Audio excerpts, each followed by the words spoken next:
and I would really appreciate it if you would stop Rob Taylor from blathering on and on.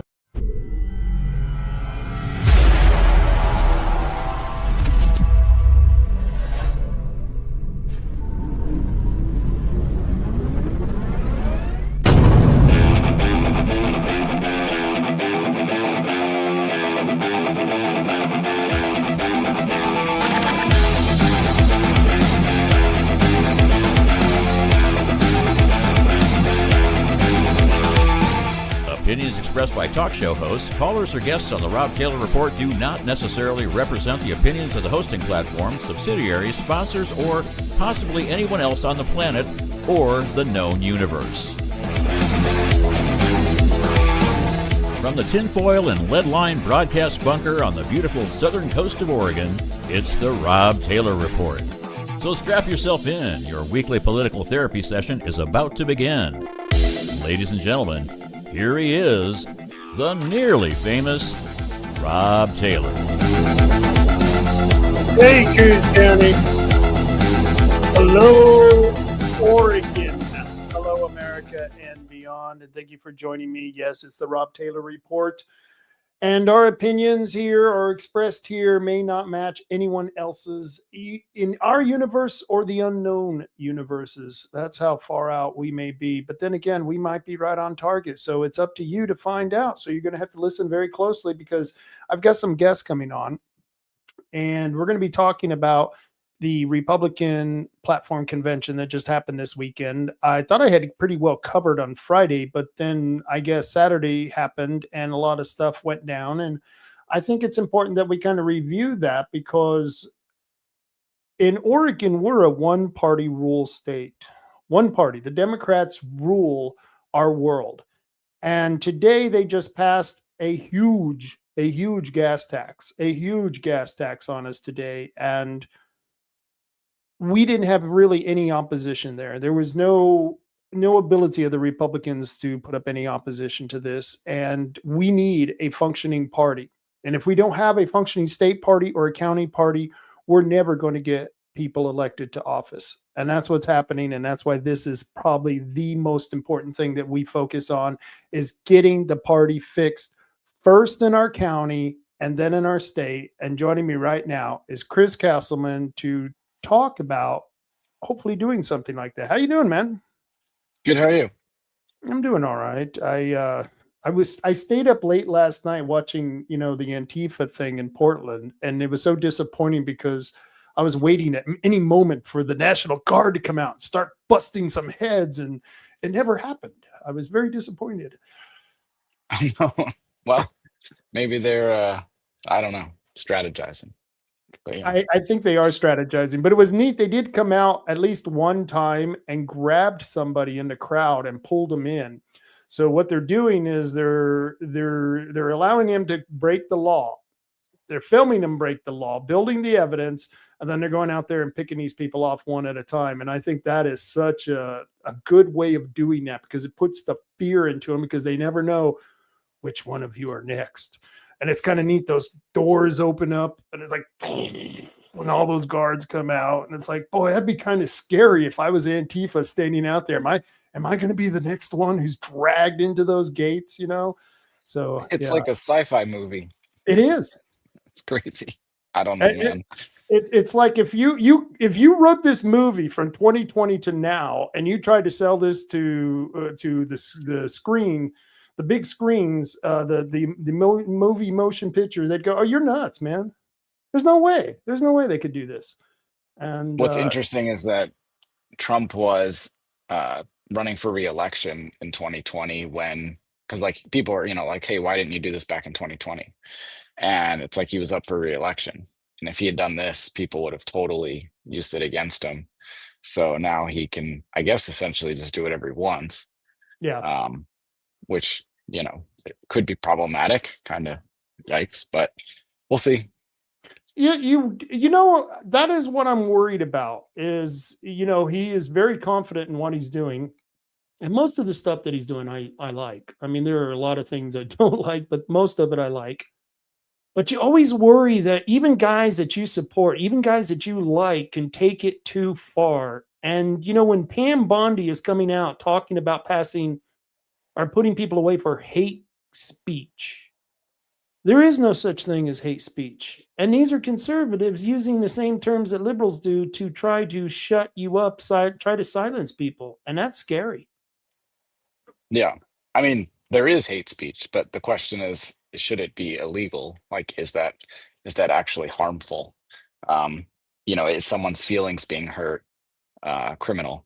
Um, but yeah, like the burning the flag thing, they like arrested a guy for burning the flag outside the White House. Like they passed a law and then, or Mhm. I don't know how, I don't It know was an how they did it, but executive order, and I would challenge that if I went to court, and they will challenge it. And the First Amendment's going to win on it because it has won every single time it's gone up before the Supreme Court. This goes back to in the 60s when they were doing this, and it went to the Supreme Court.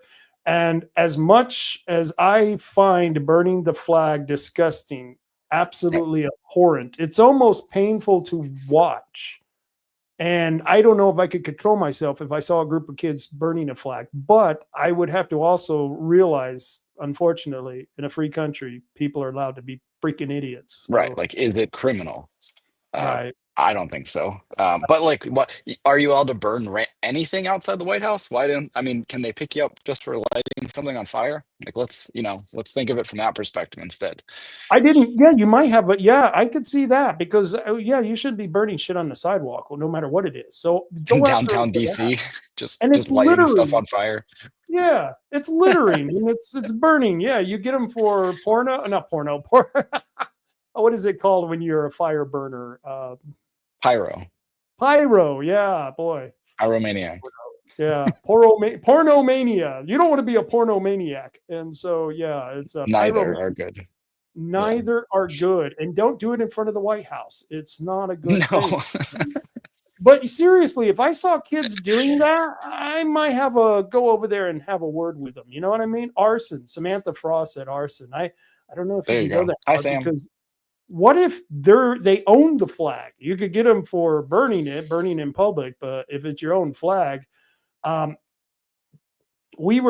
forget who was it that recommended getting pinata. Oh, I think it was Danessa, rainbow colored pinatas and beating them for candy. And I thought, well, I think it's hilarious. I don't do those kinds of things. You know what I mean? That's just, Too far. I don't know, too far. One toke over the line, sweet Jesus. And so you, I don't know how you want to do this because I saw the video and I have the video that happened at the convention, and I also got a recording from Michaela because she's not going to be able to come on. So I was thinking maybe I should play the recording, Michaela, and I asked her several questions. I will stop the tape after she answers the first question, and I'll come back to you and let you finish up on it because I wasn't able to get a whole lot of time out of her because she was really pressured. She's really busy, and I was lucky to get what I could get. So, all right, well, let me play this, and I will.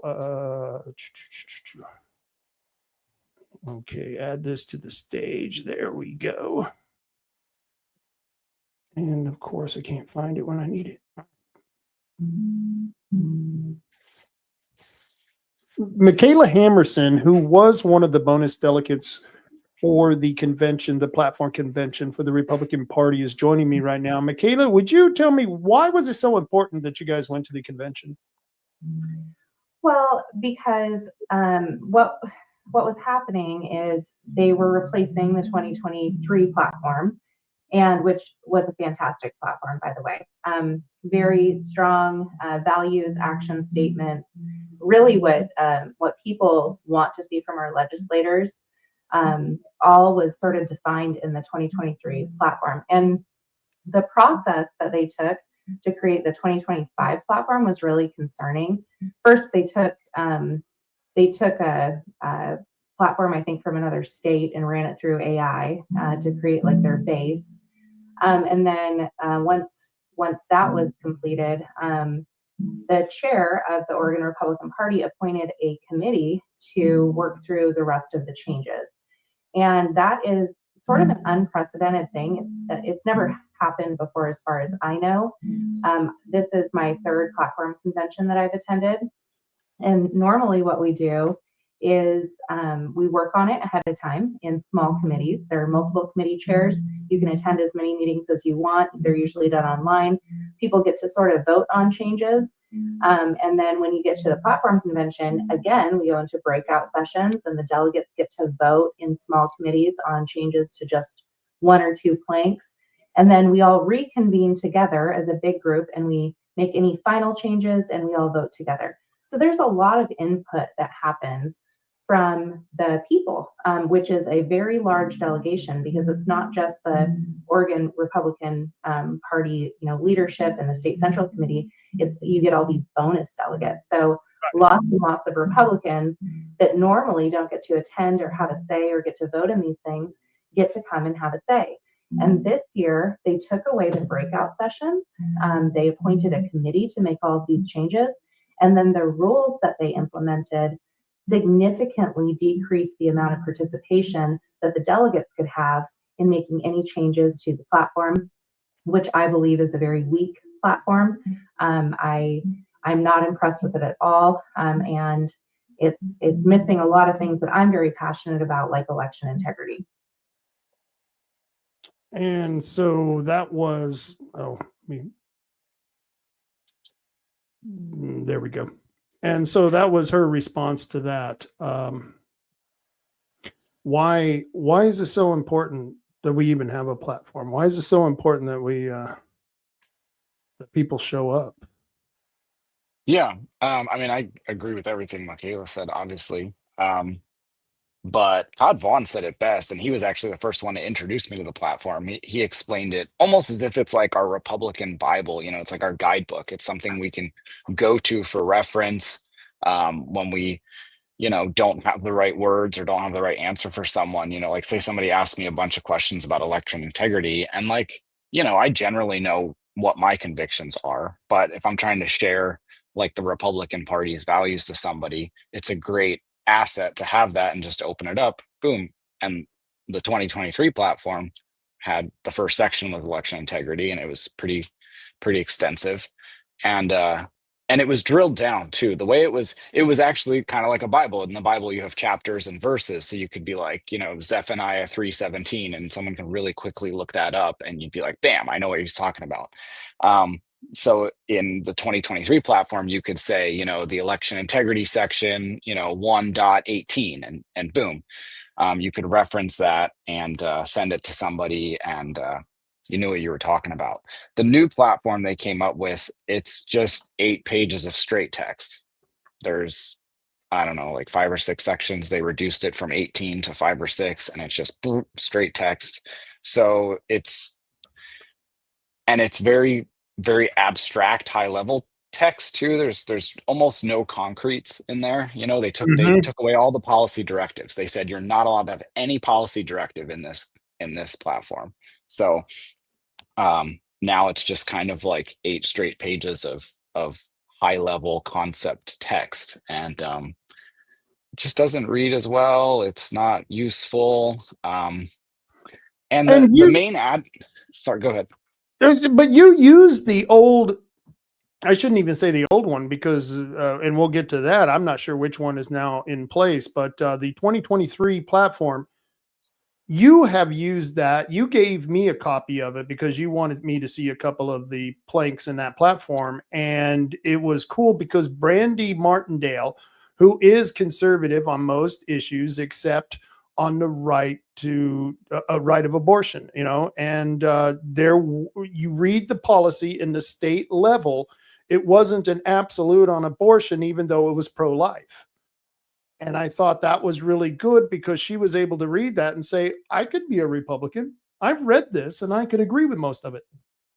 Right. And what I would always ask people is, like, for Brandy, for example, like, here, read this platform, tell me what you disagree with, and we can start from there. And that's like a good basis for a conversation. And she was able to do that, and she can highlight and like point to these specific things. And because they were specific policy directives, we could discuss them, and she could say, hey, I don't agree with the government doing blank XYZ, right? Now I would have to give her this document, and it's not as nice of a read, and it's It is shorter, but she would be like highlighting sentences and probably saying, well, I disagree with this phrase. And it'd be a harder conversation because it's high level. You know, we'd be like arguing high level concepts as opposed to concretes. Like, should the government have the right to preserve the life of a fetus? Things like Right. that. Like, that's a very concrete versus like they would change that to, I don't know, like we value life. Okay, well, like what life? And that was actually some of the debate this weekend because people were trying to amend it and they were like, it said like we value life beginning at conception, and then someone wanted to add an ending at natural death, because I guess, you know, Oregon allows you to do assisted suicide. So they were saying, hey, we don't agree with that. And then someone was like, well, wait a minute, you said natural death. You know, Republicans believe in capital punishment, the death penalty. So if you put that in there, then that means we don't agree with the death penalty. And see, because you've taken out these policy directives, you're not able to articulate it. So instead, the old platform, it would have said, we believe in capital punishment. We do not believe in abortions. We do not believe in assisted suicide. Boom, boom, boom. It's very crystal clear. Now it's unclear. And now our party is divided because we're arguing over phrases and language when we all know what we actually believe in. Right. They messed it up. They messed it up and it divided us. It divided the party this weekend. That's what I saw. So that, go ahead. Oh, and so that's kind of where I went with Michaela on this, and it's frustrating because you trust these people to do the right things, and it just seems like there were people up there who had an agenda, who were purposely watering it down. I'm going to play this next clip from Michaela because we go into that. And by the way, howdy, Jeff Pete. Glad you could join us. Jeff.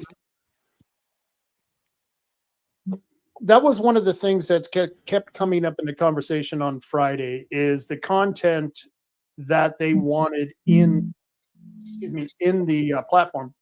They wanted it to be watered down, just ideological statements, basically as objective as they possibly could, and take out all the meat, such as election integrity, as in the right to life. Those kinds of things were, from what I understand. Now, and you were correct. The procedure that you described was how it was when we appointed Mannix as chair over 14 years ago. So that tells you how far circle, because I know Mannix eventually took over the meeting, didn't he? He did. The first day we had a different pro tem chair. He, I believe, is from Arizona or something. He recently moved to Oregon, and he's a parliamentarian. I think he did a fair job. He put his opinion in there a few times, which I wasn't impressed with. I think he should. Oh, shoot. Let me take that back. It was playing the audio, but the video was still stuck on us. Okay. You got to hit a different button on the bottom. Damn. I think it's like right here. Yeah, that's it. You got it. There you go. I hate when I do that, but you can hear the audio. Okay. Which I wasn't impressed with. I think you should remain neutral as a chair. But I think he did a fair job of working with what he had, which were unfair rules. But the next day, Mannix took over, and he was very short with people right off the bat. He was being very, what I believe is rude to people who potentially, this is their first platform convention. They may not be super familiar with Robert's rules, and the shortness that he was having with them, I think, was deterring some people from maybe even speaking about what they wanted to say. So I didn't appreciate that, but yeah, basically, the style of Mannix is like an auctioneer when he's up there with the hammer. It's like boom, okay, boom, boom, boom. And I mean, he just wants to go right through the process, down the agenda, and not give anyone a single amount of input. And he's really fast on the draw. And when we got there, we knew that and we learned that technique. But if you are not familiar with it and you're new, it can be intimidating and frustrating. Yeah, well, and he did chair part of the meeting at the last platform convention 2 years ago. And that was the first time I had ever witnessed him run a meeting. And I have to say, I was really impressed. 2 years ago, I thought, wow, I mean, I think that once again, he sort of put his opinion and spin, and you could definitely tell he was pushing things in one direction. But I was impressed with his ability to run a meeting. This platform convention, I was not nearly as impressed. I think it was very obvious that it was favoring one side, and like I said, the rudeness, the shortness with people when they're getting up. I mean, interrupting them while they're trying to give their name and county. He's asking for their name and county, like almost like I don't know. It didn't sit well with me at the very beginning of it, but regardless, I have bigger concerns, and that's really when the quorum issue came into play. That was my biggest issue with Mannix running the meeting. So explain, so you got to because we don't have a lot of time, explain what had happened with the people walking out, what happened during that walkout, and then explain what happened with the vote. So I'm going to come back on that, and let's get us back on there. And I got Ben joining us. Hey, Ben, how you doing, man? What's up, my guys? Hey, you missed a hell of a platform convention from what I hear, man. Shit. I wasn't there, so therefore I can't report about it. I have no credibility whatsoever, even though I've interviewed about a third of the constituency. But apparently, since I wasn't there, I can't speak of it. It's very, very important that the establishment reminds everyone that they decide who can speak about something. Apparently, I haven't chosen. Yeah, I've noticed that about the Republican Party. They're very definite on who you can talk to and when you can talk to them and what you can talk to them about. They're very controlling when it comes to those things. Yeah, but freedom and liberty, that's the platform. I mean, who knows? But then if you were there and you don't say something that they agree with, then you're also not allowed to talk, That's true. In fact, I'll tell you, I've been openly and scorched earth publicly attacked by Edtl, which I think is wonderful because I know who Edtl is because I've talked to him multiple times. And usually whenever we talk, it's because he doesn't like that I'm exposing David Brock Smith for being a criminal. And so those have been the extent of my conversations with Edtl over the last couple of years. And so I know who he is. I know that he's done some really incredible things for Oregon, like given a couple of good floor speeches. And that's the extent of it. But he's coming at me scorched earth because I'm showing how the ORP is turned into, kindergarten at snack time. And we have an opportunity to flip Oregon, to change everything about Oregon. Yet we have these elected officials coming in and laying down the hammer to force their nothing burger platform onto the delegates, and the delegates said, "Fuck you, we're walking out." And and then we have crazy people that are like slamming themselves into doors, saying they're being assaulted, and people kind of dumbfounded and watching, and then idiots running in and smashing people, and then they're using that whole entire thing as an emergency. To make sure that nobody's voice is heard. It reminds me of Nazi Germany when they burned down their own parliament and then declared emergency order and then took over the country and then began exterminating Jews. Actually, it reminds me of Portland. But it's the same thing. You know what I mean? Right. Yeah, but it does remind me of it's not quite the same thing, but I get what you're saying. This is the direction they're going, and people are not going to be attracted to that. Because these are the tactics of the Antifa in Portland. This is the shit they do to their people and to anyone else who doesn't agree with them. And now we've got our own party leadership. And like you said, a lot of these people are the representatives. They're the establishment who have been there a long time. They've made a lot of money off the party. And they don't want any change because, like in Coos County, it's a party of the incumbents. It's the party of David Brock Smith. It's really not the Republican Party. It should be called the DBS Party. It really should be. And it's the same thing that the Democrats did in 2020. We have COVID, so we're going to take away all your rights and you should willingly give them up because it's COVID. And either way, it's wrong. It's immoral.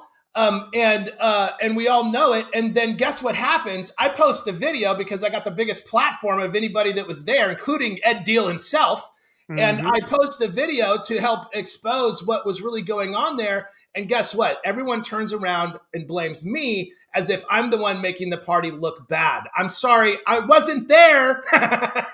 Right. So, and by the way, I was 250 miles away. I just want everyone to be clear that I was there is no way you can blame this on Rob Taylor. I know Rob Taylor didn't do it. Yeah, shit, man. Chris will he'll be taking our spot soon here. They'll be blaming him because he's the one that was, he was out there getting thrown around the way he was, he shouldn't have been doing that. You know what I mean? Don't be getting yourself thrown around. Shit, Yeah, man. Chris, you were right there. What happened?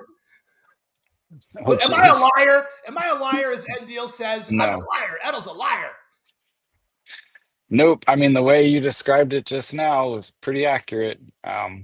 You had a woman who was throwing herself into people and then claiming she was being assaulted. I mean, like literally at one point I look over and she's like this, like boom, like into people and going, they're assaulting me, they're pushing me. And I'm like, what am I watching? Like, I mean, that's insane. That's something insane people do. That's Antifa. It's the kind of woman you never want to date because she'll smash her face on a cupboard and then call the cops and say you assaulted her, and you get hauled off to jail. What was that movie with? Was it Marky Mark? He starts doing this, and the dad's like, "What the hell's he doing, man?" And he beats the shit out of himself, and the dad gets a restraining order against him. Yeah, I mean that literally is what nearly happened to you, and luckily her husband came to the rescue, I guess. Well, the cop at one point goes, she does have marks on her. And I go, I bet she does. And I go like this. I go, like, I raked my arm and I go, shit, now I've got marks too. I'm like, you're a cop. You know about that. And like, I'm all about like believing women, like, especially if it's a domestic violence thing. But like, I was there. I'm not just like going off of looking at marks on an arm. I was right there the whole time.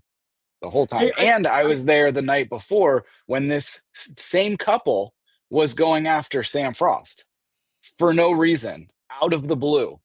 I mean, it almost makes you wonder, like, were they doing this on purpose? Like, was it totally premeditated, or are they just hotheads? So. Do you know the guy who we're talking about? I think his name is Jeremy Roberts. I do know that Lynn County just had a couple of people recalled, and we're going to be meeting with those people who were recalled. And I'm just kind of curious what's going on in Lynn County, if you have any heads up. Ben? I mean, here. Oh, he's asking about. Sorry, go for it. Are you asking me?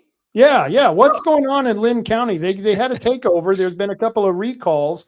And I don't know what the hell's going on down there. I don't know what the hell's going on in Lynn County either. I mean, I think that what we're in general facing is we're facing an establishment attempt to maintain control of something they can't control, and that's the national MAGA movement.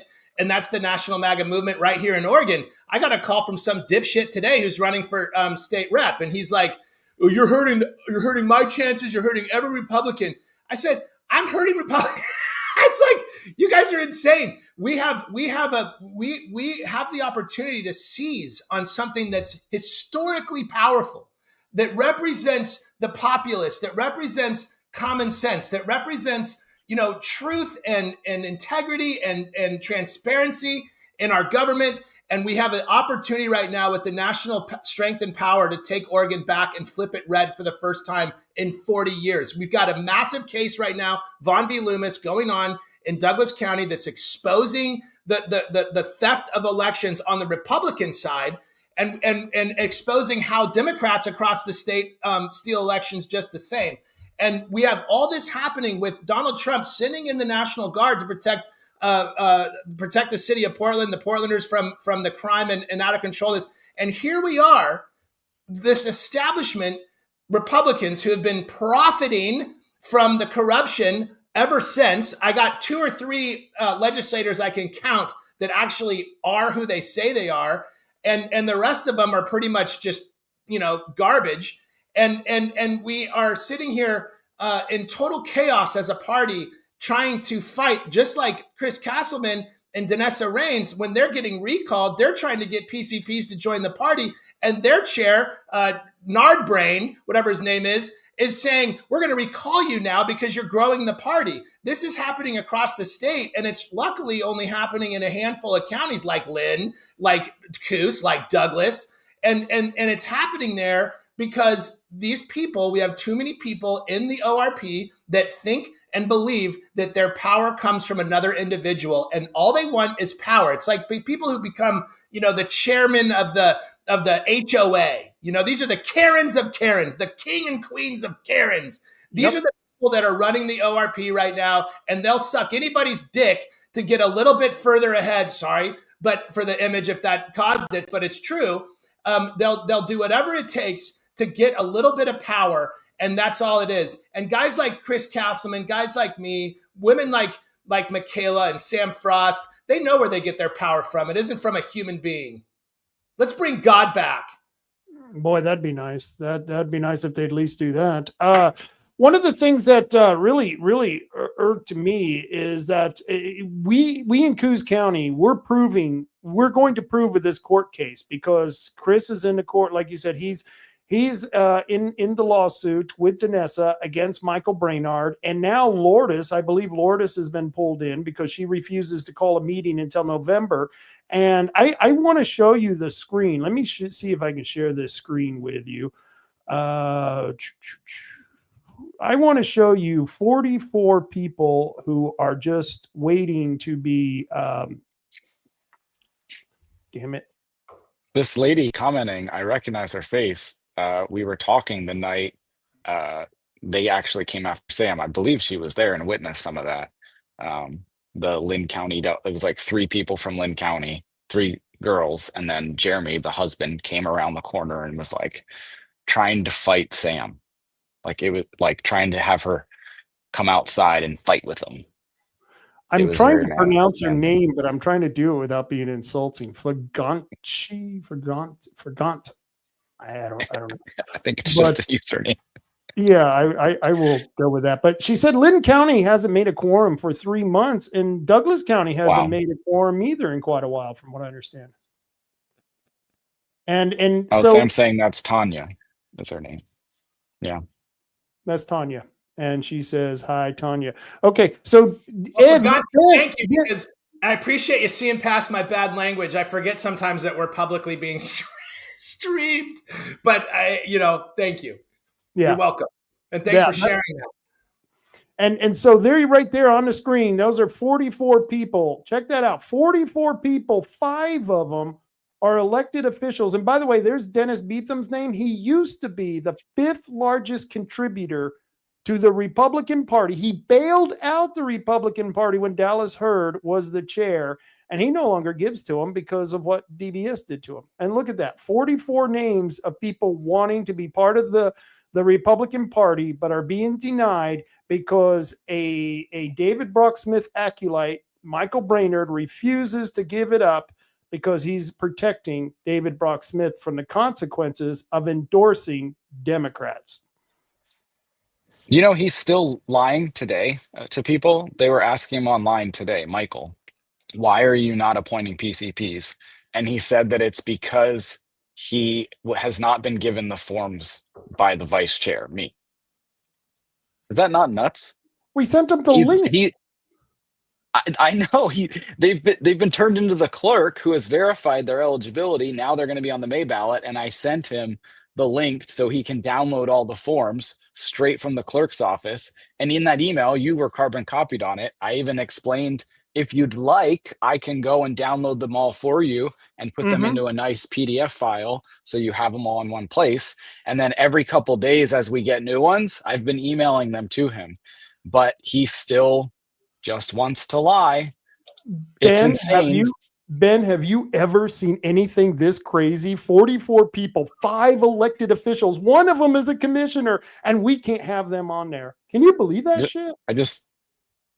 100% I believe it. This is exactly the point. Look, this is the reason they did the platform the way they did it, because it doesn't stand for anything. Now, I read the new platform, and it sounds great. I mean, don't get me wrong. It's all the things that I essentially believe in.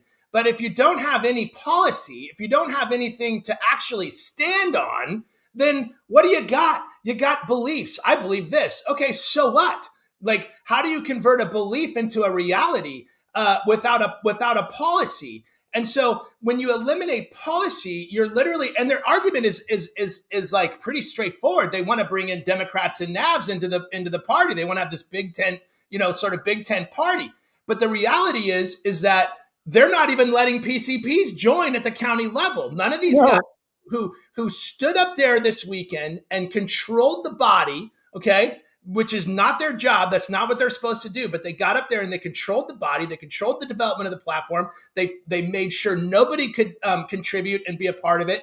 And they did it all unilaterally.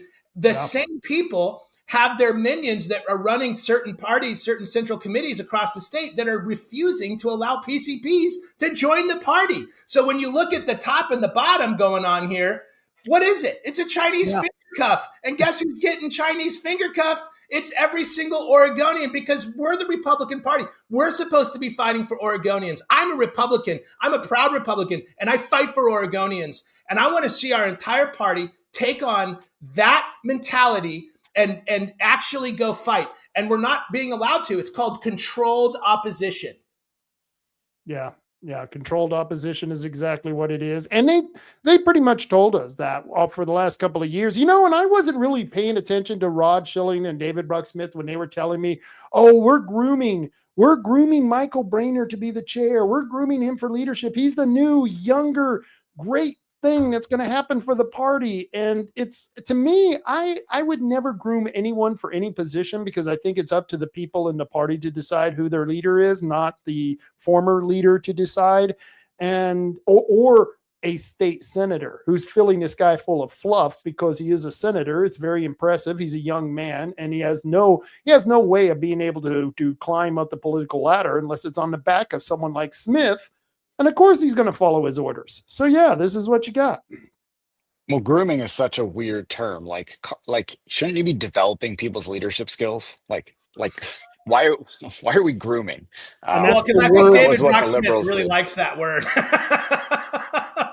I'm grooming these youngsters. That comment from Michael, he blamed the meeting being canceled on Rob, and it said that it was because you interrupted and wouldn't allow a vote. Completely false. Michael, you called my motion to amend the agenda out of order. You would not allow us to go add something to the agenda to appoint PCPs. Then I challenged your decision, so you had to hold a vote. We lost the vote because your little group of people decided that, nope, you don't want to appoint PCPs. And that's when the meeting erupted.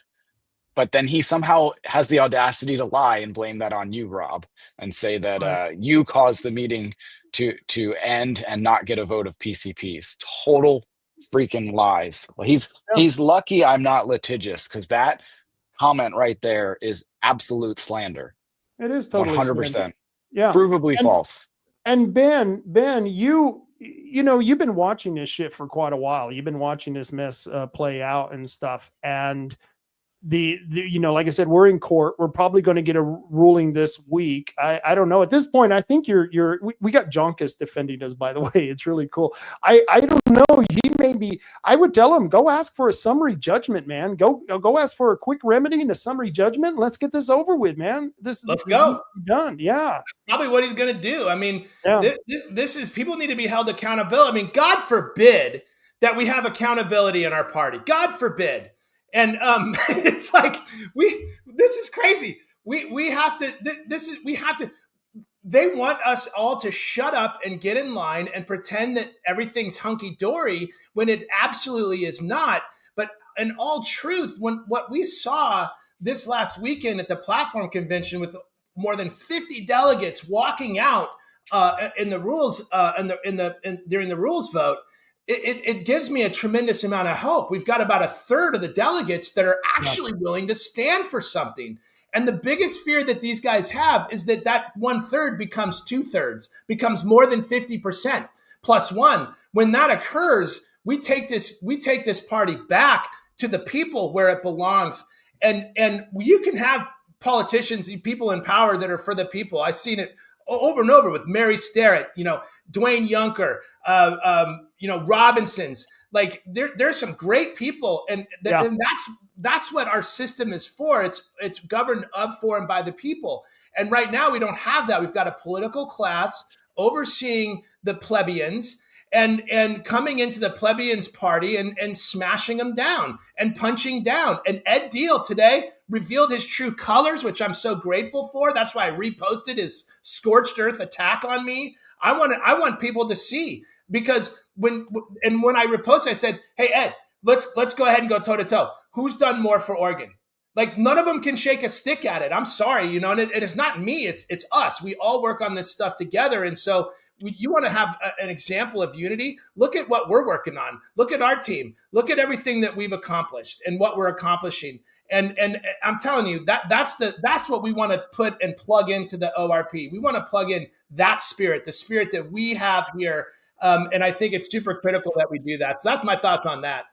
No, you're absolutely right. And going back to Edtl, I'm trying to get him on the show next week. He's agreed that he'll come on at some point in time, and we've agreed that we would stick to certain topics, and I'll respect that, because I've never met Edtl. I don't know who he is. I know he's got a fairly good voting record in the legislature, if I remember correctly. He was one of the few who had one of the better voting records, and so I'll be talking to him on that. But the thing is he doesn't realize what's going on in Coos County. He doesn't know what's going on in Lynn County and all this stuff. And so when I made that comment to him about there's almost 50 people who are being denied access to the Republican Party, all to protect the bad deeds of one senator, and nobody upstairs is talking about this, and we're supposed to be quiet about that.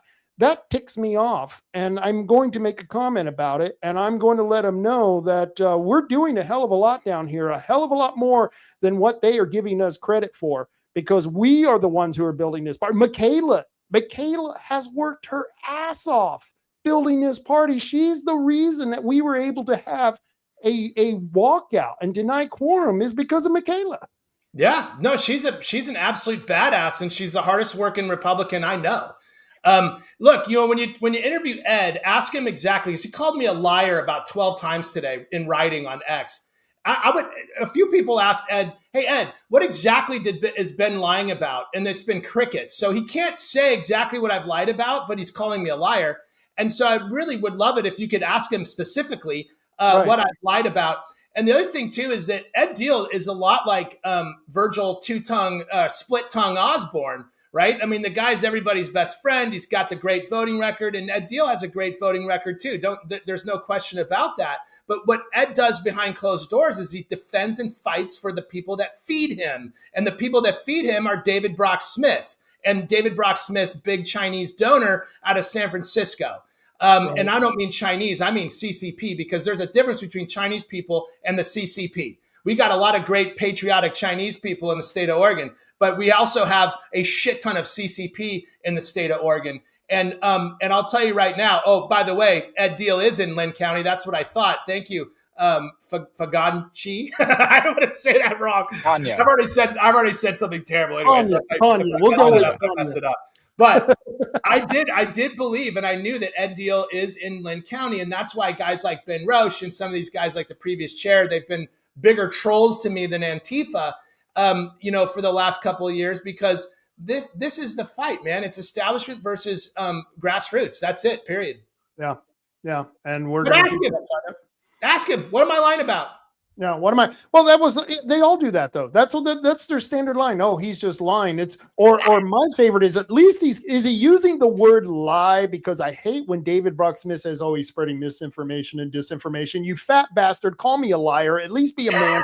Call me a liar, and then explain to me exactly what I'm lying to about, because I have not received anything from anyone to explain to me what I have said that was an exact lie. Please go ahead, anyone. I'm more than happy to see the evidence. Yep, let's go. Show it. And I'm looking forward to what happens next, because usually when I get into these scrapes, it's because I've told the truth that really strikes a nerve. And that's what we've done here. We've worked together. I've interviewed probably 10 people, including Chris and Michaela and everyone who was there. And everyone told the same story. And this is the thing, is that I have a platform and I'm going to use it. And that's my job, is to use that platform to help get the truth out and to help bring accountability. And the big thing is to inspire people to get involved and take action. Because I got so many people that are like, that's why I'm a NAV and I'm not a Republican. And I respond back, listen, I'm a Republican. I'm proud to be a Republican. You need to join the party and become a PCP if they'll let you, and get involved and elect new delegates. And that's how you fix it, people. That this is the only way. Oregon has we have 30 some thousand open slots for PCPs. If you're a PCP, you have power, okay? You get to elect the delegates. You elect your chair. You elect the people who are going to represent at the platform convention, who then therefore elect the leaders of the ORP. And so if you want to make change in Oregon, if you want a strong Republican Party, let me tell you something. Get off your ass, okay, and go to the meetings on Saturdays. Get involved and become a PCP and start voting and vote the bad guys out. That's what you got to do. And when you vote them out, guess what? They don't go away. They don't die. They just go off to the corner and they wait for you to get bored and tired and for you to leave. Because when we did Free Oregon, we founded Free Oregon in 2022, we had taken over this whole state, okay? The party was belonged to the people again. But what happened is that good, effective people got tired of constantly dealing with the underhanded, backdoor, underground attacks and sometimes overt attacks on them. And they got tired of working with incompetency. And so they just kind of went back to their normal lives, or they left the state. And we can't do that. We have to hang in there and hang strong. And Michaela is one of those incredible examples of people who, no matter what happens to them, no matter what they try to do, she hangs in there and she keeps on fighting because she knows what's right. Oh, look at this comment and I agree with you, Ben. I was listening to you, but I said, look at this comment by Tanya. Says, like Lynn County co-chair was credentials, chair and co-chair platform development. Bingo. And from what I understand is they are big David Brock supporters in Lynn County. Bingo. And guess who else is Lynn County? Edtl. And that's why I'm glad that Ed lost his cool today and started attacking me like crazy, because I know who he is, because I work in politics and I know all these people. But most people don't know. They just know what they see. They see the voting record. They see the beautiful words.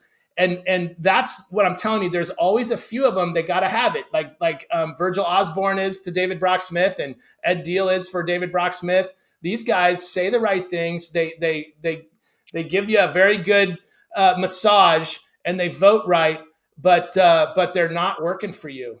They're not. So let me ask you though. Here's the problem. Edtl, he's got the good voting record. Virgil, he's got the good voting record. And like I said, I don't know much about Edtl, but I do know Virgil and how he works behind the scenes. I'm not very happy with what he's done.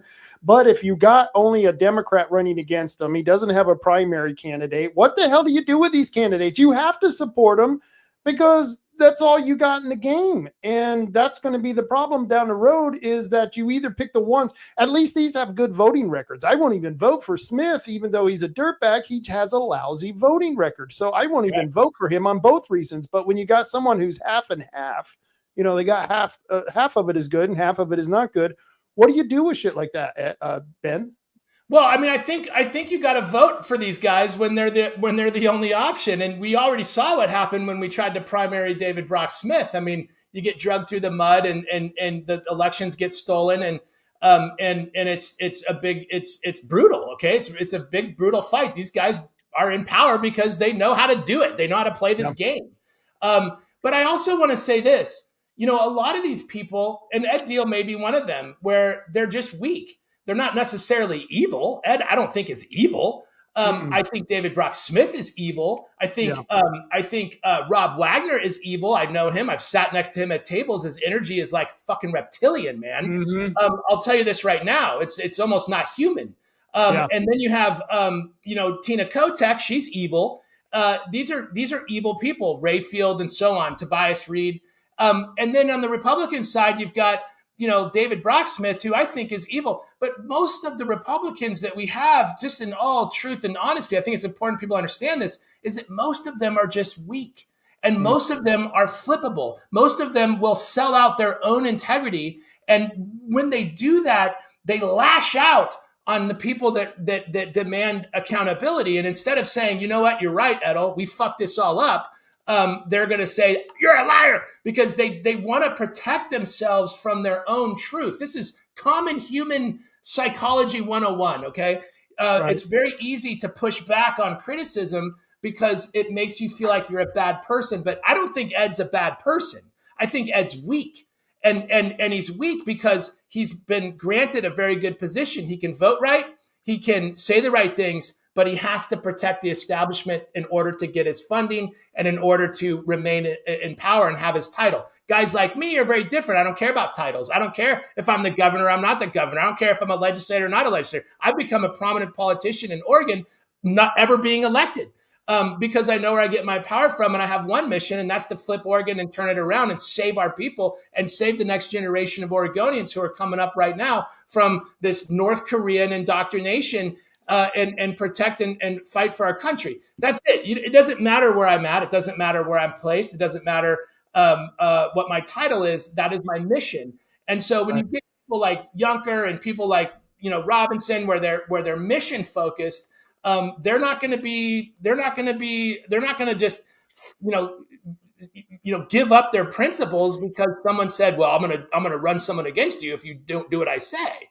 So I get the calls. I got 3 calls between last night at midnight and today. I've gotten multiple calls from elected officials telling me to take my post down and blaming me for making the party look bad. And I've told them all to go fuck themselves in a very nice way. One guy said, get the fuck out of here. And I just hung up on him.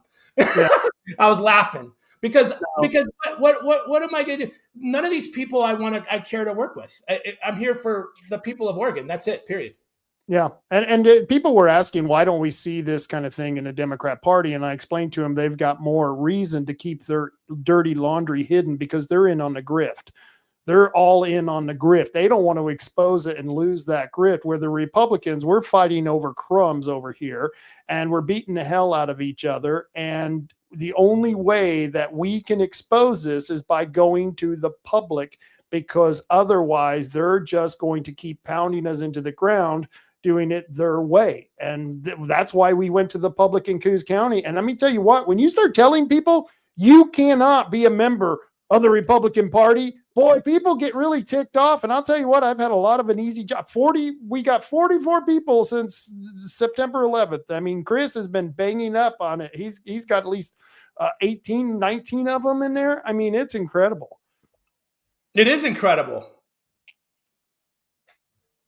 So I got a couple of comments that you were talking earlier, Ben, about like what did I say that was so right that it really ticked them off? And I think the biggest bombshell was the not having quorum. So essentially, there were two bodies that met this weekend. You had like a committee to form a platform and then send it to the central committee for the state for ratification. So the first committee met for all day Friday and Saturday morning. And at the end of the morning session, they had to finalize the platform and vote to send that platform then to the central committee. If they hadn't done that, there would be no platform to vote on, and then the old platform would remain. So the walkout happened that morning. So when they were voting to send the platform to the central committee, that's when the walkout happened. And it had been known since Friday morning that quorum was 145. I believe it's 50% plus one of the available delegates, which was like almost 300. It was like 289 or something, I believe. So half of that is 145. And that's what they needed for quorum. And enough people walked out that on Saturday morning, when they went to take that vote, they only had 142 people in the room voting. 142 voting members. That is not quorum. Joanna Harbor brought that up multiple times, kept asking, what is quorum? What are the voting members? What's the totals? And John Wright, who is the Lynn County chair, he's the credentials chair. He's also the platform author. He was the head of that committee. So he's all these things. And he's the guy saying, well, I don't know. I don't know how many people left. I don't know how many people are here. And essentially they said, because we don't know, we'll know when we vote, right? We'll count the votes and then we'll know how many people are in the room voting. Now that doesn't mean they're actually all credentialed. That's a different topic. But anyway, so they voted and it was 142. So they knew that they didn't have quorum. Joanna objected and said, we do not have quorum. And you know what was it? Mannix, I guess, was the acting chair. He said repeatedly, he just kept ignoring it and said, I'm presuming we have quorum. He said, I'm going to continue on because I'm presuming we have quorum. And it wasn't true. They didn't have quorum. And anyway, so that was the bombshell that you put out there is the numbers that they did not have quorum. Not only did they not have it, but they really actively tried to avoid answering the question of whether they even had it. They didn't want to know if they had it. And that was what the chair was doing. He kept saying, I'm just going to presume we have quorum. And that's how they went with the vote.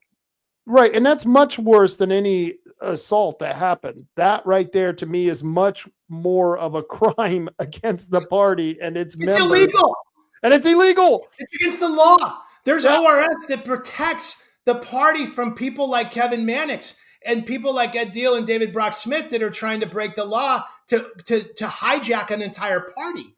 There's laws against it for a reason. It's the same reason there's weblogs and election tabulators, like, so you can look at them to see if they're legit. So this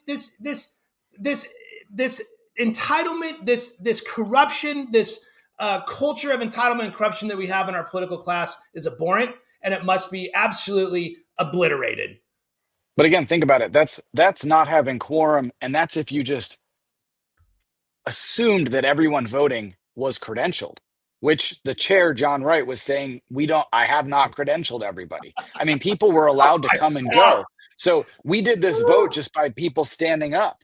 So if you stood up, you were counted as a vote, yay or nay, and the total of those votes, I believe, was 142. So non-credentialed. They didn't even get to quorum without even credentialing people. So Samantha says it was bad.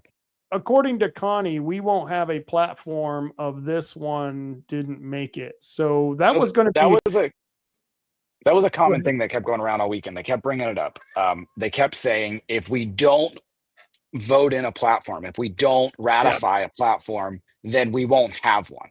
Total bullshit. Okay. No one could show me, and I talked to all the head people, no one could show me anywhere in the bylaws or an ORS or anywhere, Robert's Rules of Order, that it says if you don't ratify a new platform, you don't have one. It doesn't say that anywhere.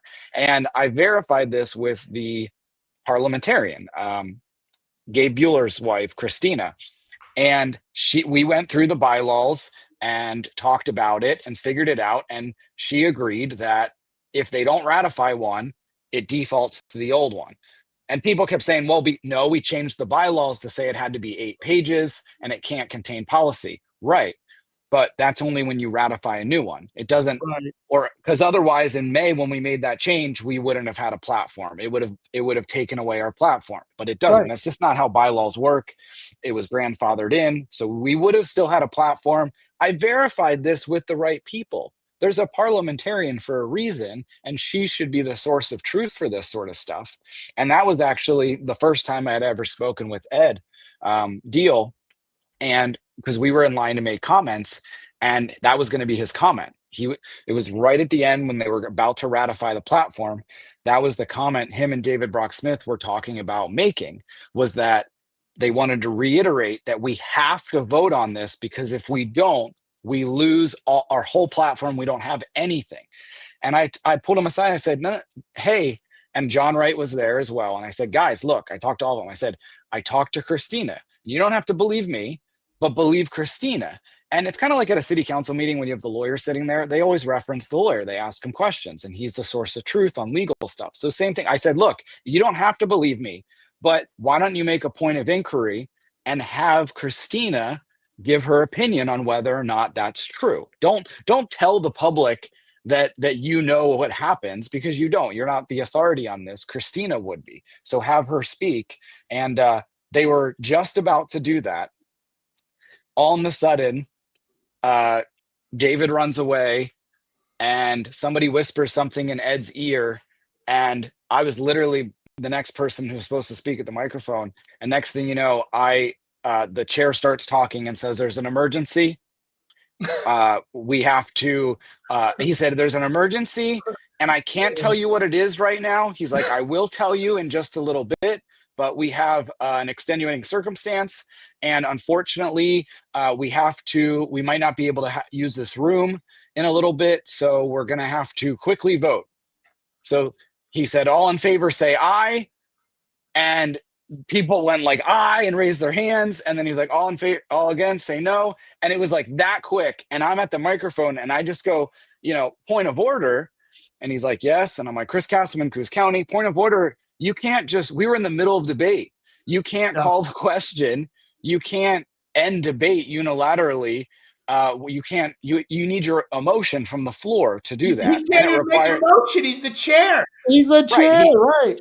And it requires a 2/3 vote, which we know they didn't have because the ultimate vote in the end ended up being 79-40, which if that was the same vote to end discussion, it would have failed and discussion would have continued. But anyways, guys got to realize this. They spent a couple minutes arguing with me, a couple minutes voting because they did 2 different votes. They had to count everybody. It took maybe 5 to 10 minutes to finish this process.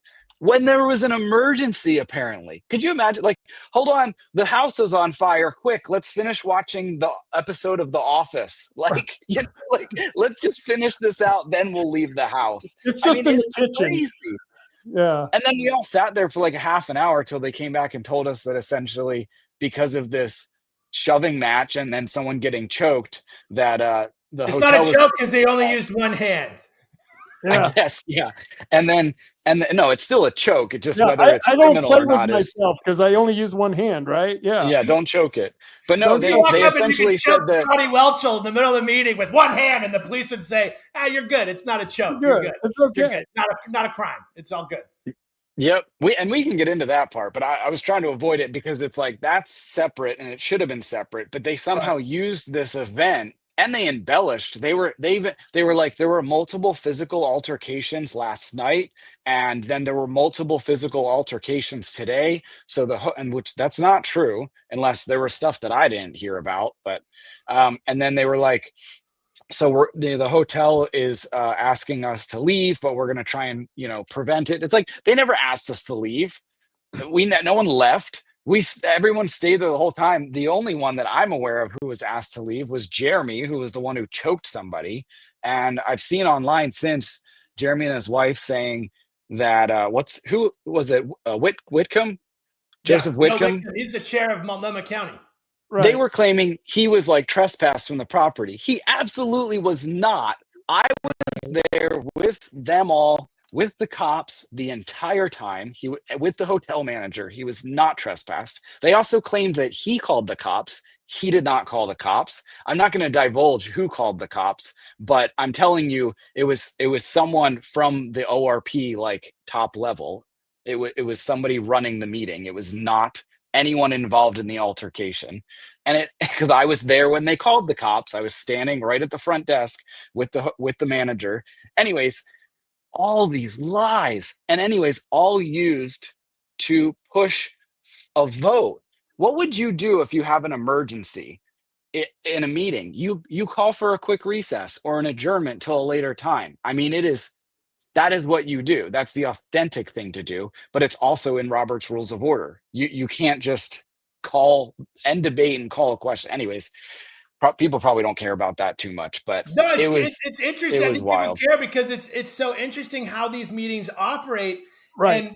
And these guys are slick ricks when it comes to manipulating the process to get what they want. And thank God we have Michaela Hammerson, because she's getting good at understanding how to stop it and getting good at understanding how it all works. She's very good at it, actually. She's not getting good. She's a master.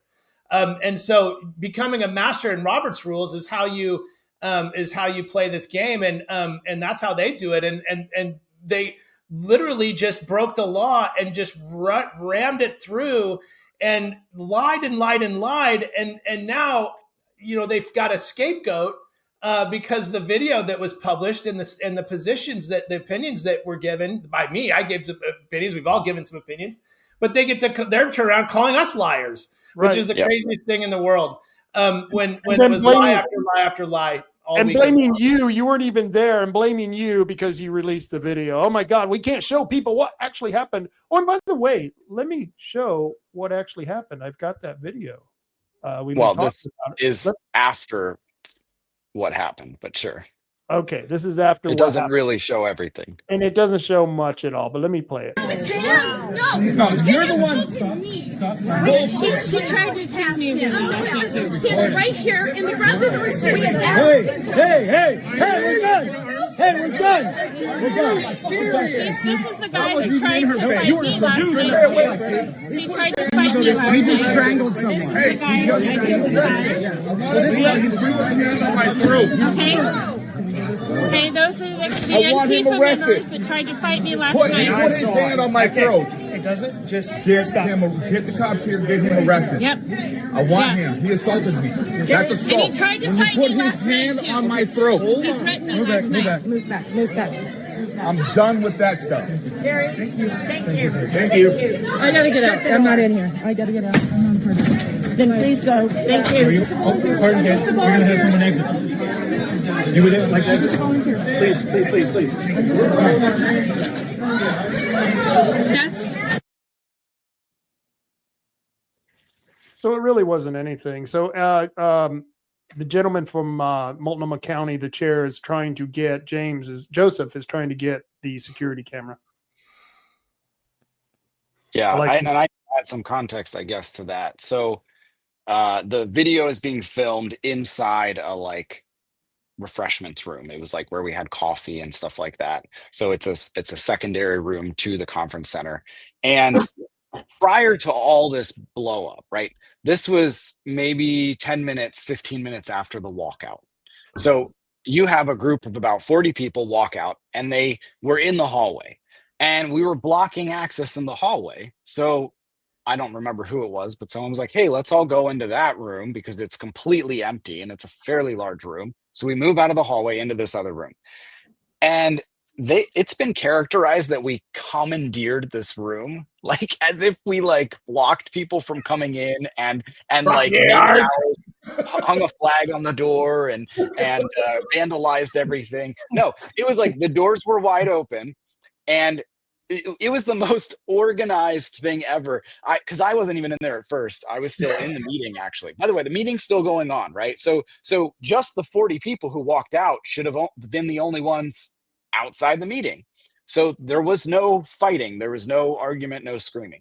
So everybody's in that room, and imagine, like a rectangle, everyone's lined up along the wall in a perfectly ordered fashion in an L shape so that we can count. They were trying to count everybody and write everybody's name down, and it was very quiet, very calm, nothing was going on. And I was popping in and out. I was going back to the meeting because I was trying to keep an eye on what they were doing, because we had denied quorum, and I wanted to make sure that was actually being acknowledged. And right after they took the vote, I came back in, and I'm standing there in the doorway. And again, everything's calm, quiet.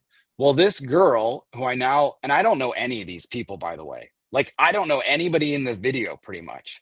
I when I look at the video, I don't know anybody, right? So I'm fairly neutral. The only thing that binds me to some of those people is that we walked out together, but I don't really know any of these people. And so I'm standing in there in a hallway, and then I do notice somebody. Her name, now I know her name is Jamie Roberts from Lynn County.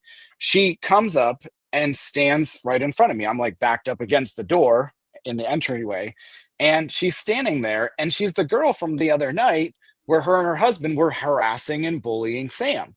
So I'm a little and I know she is on the side of wanting the platform and all that. And she's standing there taking pictures and videos, for a decent length of time, is standing there with her phone up. And you could just tell, the look on her face, she's antagonizing. Well, and then she starts saying stuff. So then people in the room are like, hey, why are you doing this? Get out of here. And the moment she does that, I'm out of here, right? So I move out of the way because she obviously is not a normal, rational state of mind. Why would you even be bothering? Later, by the way, she tells everybody, the cops, everybody online, that she was just getting coffee. Just getting coffee. That's completely false. Jamie, if you're watching this, come on. You know that that's completely false. You were not getting coffee. And I talked to someone at Lane County, I think it was like someone on their executive team about it. And they even brought her over right in front of me. And they were like, Jamie, what were you doing in the room? And she's like, oh, I was just getting coffee. And then they're like, but did you have your phone up? Like, did you have your phone up like this when you got in the room? And she's like, I did. I was texting my kids. I don't know who she said she was texting, but she was like, I was texting so and so and so and so, and she's like, and it's like, oh my gosh, like that's crazy. I haven't seen some of that stuff since like elementary school. And but anyways, she tells this total lie about how that started, but she antagonized people. So that's why people came over. People came over to her and they're like, hey, can you please like leave us alone? Can you not be here? And someone had their hand out and she smacks her head into their hand and then starts yelling like he assaulted me. He hit me. And it's like, no, that did not happen that way. And so then all this crazy shit starts happening because then the way she's acting, they want her out of that room even more. And the cops later scolded us saying like, why did you feel that you had the right to kick her out of the room? And it's like, it's not that we like felt that it was our right. It just like, we obviously have two huge factions within the party in a very emotional moment. Why would you want them together? Why would anybody who's trying to do what's in the best interest of our party would want these two groups to be conflicting? So that's why people were trying to tell her to leave. That's why people were shutting the door. And the more they tried to ask her to leave or tried to close the door, she would slam herself into it or slam herself into the people and then scream like, I'm being assaulted. It was wild. So I got out of there. I got out of the room. And right as that happened, I see her husband, Jeremy, coming. Jeremy's in the blue shirt in that video. He's a big guy. And because of the way he went after Sam the night before, so quickly there was a couple girls yelling at Sam. All of a sudden, Jeremy comes over and is instantly in Sam's face saying, you want to go? You want to take this outside? to Sam. Wait a minute. Yeah. You can't make Jeremy, if you're watching this and that's true, dude, I'm gonna. If you want to, Tanya can verify that. Tanya was there. And Tanya was actually closer than I was when that happened. Wow. And guy goes after a woman and we'll take it outside, bitch. Yep. And up to that point, I was like, just letting it go. Like, girls, you got this. And Sam's pretty tough, so I'm like, she's got this. And then that moment when he came over, I was like, no, this is weird. And I started walking over, but people from his own county were yelling at him like, Jeremy, don't, Jeremy, get out of here, Jeremy. Right. And so they obviously know what type of a person he is because they were yelling at him. Even his wife was like, Jeremy, don't stop. Anyway, so I see that same guy coming, right? He's coming around the corner and he is hot. So I stepped in between him and everybody else. And the moment I did that, he grabs me by the arm and throws me out of the way. And I just turn around and I go, are you effing kidding me? And for some bizarre reason, he snapped back out of it, apologized to me. We shook hands. And I'm like, I really hope you are sorry, sir. Like, because that was really inappropriate. And we calmed down for a second. And then all of a sudden, he must have seen something over my shoulder in his peripheral. And because his eyes got all ragey. And other people saw it from his delegation because they started yelling, Jeremy, don't, Jeremy. And he barges into that room, goes straight up to Joe Whitcomb, who I didn't know at the time. Now I know who he is. And Joe's a big guy. Joe's a big guy. They're both huge. Yeah. They're like very yoked men. And he goes right up to him, which, hey, at least he's going after a man this time. He runs right up to him, gets right up in his face. Their noses are scrunched up against one another. They're almost making out. And Joe, by the way, is stationary. Joe's not doing anything. I don't know what he was doing before, but I followed Jeremy as he barged in there, and he runs right up to Joe, and he's yelling at him, you want to go, don't you ever, blah blah blah, and then boom, puts his hand right up on his throat and squeezes, and I'm right there. So that's when in the video, when it turns around, that is right after that happened. He put his hand up on his throat for like maybe like a 1-2 count, and then took it down almost like something clicked in his head, like, oh shit. And he pulled his hand down, and that's right when the camera turns around. And you can hear me in the background. I think I'm yelling, like, are you, holy shit. I'm like, I'm like, what are you doing? I forget exactly what I said. I was like totally shocked. Like it made no sense. And then that's when you see him in the video. And then that's when Joe's yelling back at him, like, I want this guy arrested. And I'm the one in the video who said, like, he just strangled the guy.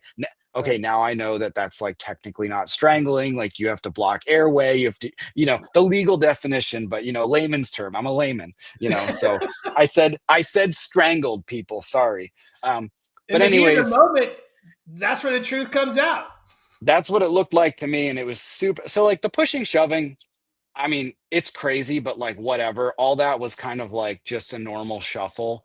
That guy inserting himself into a situation he did not belong in, that he was barging into that room, and you can even see the girl. The video starts, that's the girl who's like, oh, they're assaulting me. Like that's that girl I was talking about that apparently was just getting coffee. I mean, these people do not know how to de-escalate something, even if their version of events is true, which it's not, but even if it was, they did no sort of de-escalation. They were never in fear for their safety. They never left. Like I left multiple times because I was like, this is nuts. And I have a gun on my hip. So I'm like, I don't want to be anywhere really near anything that's going on.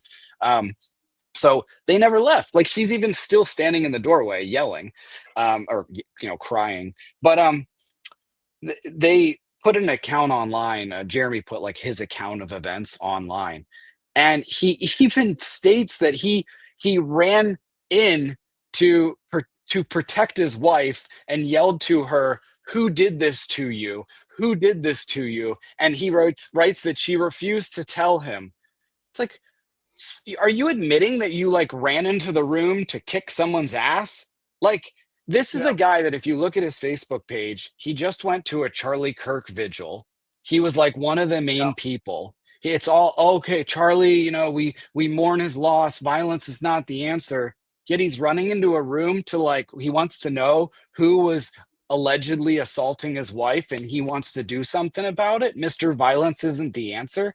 It's really, really weird. So that's the real story. Go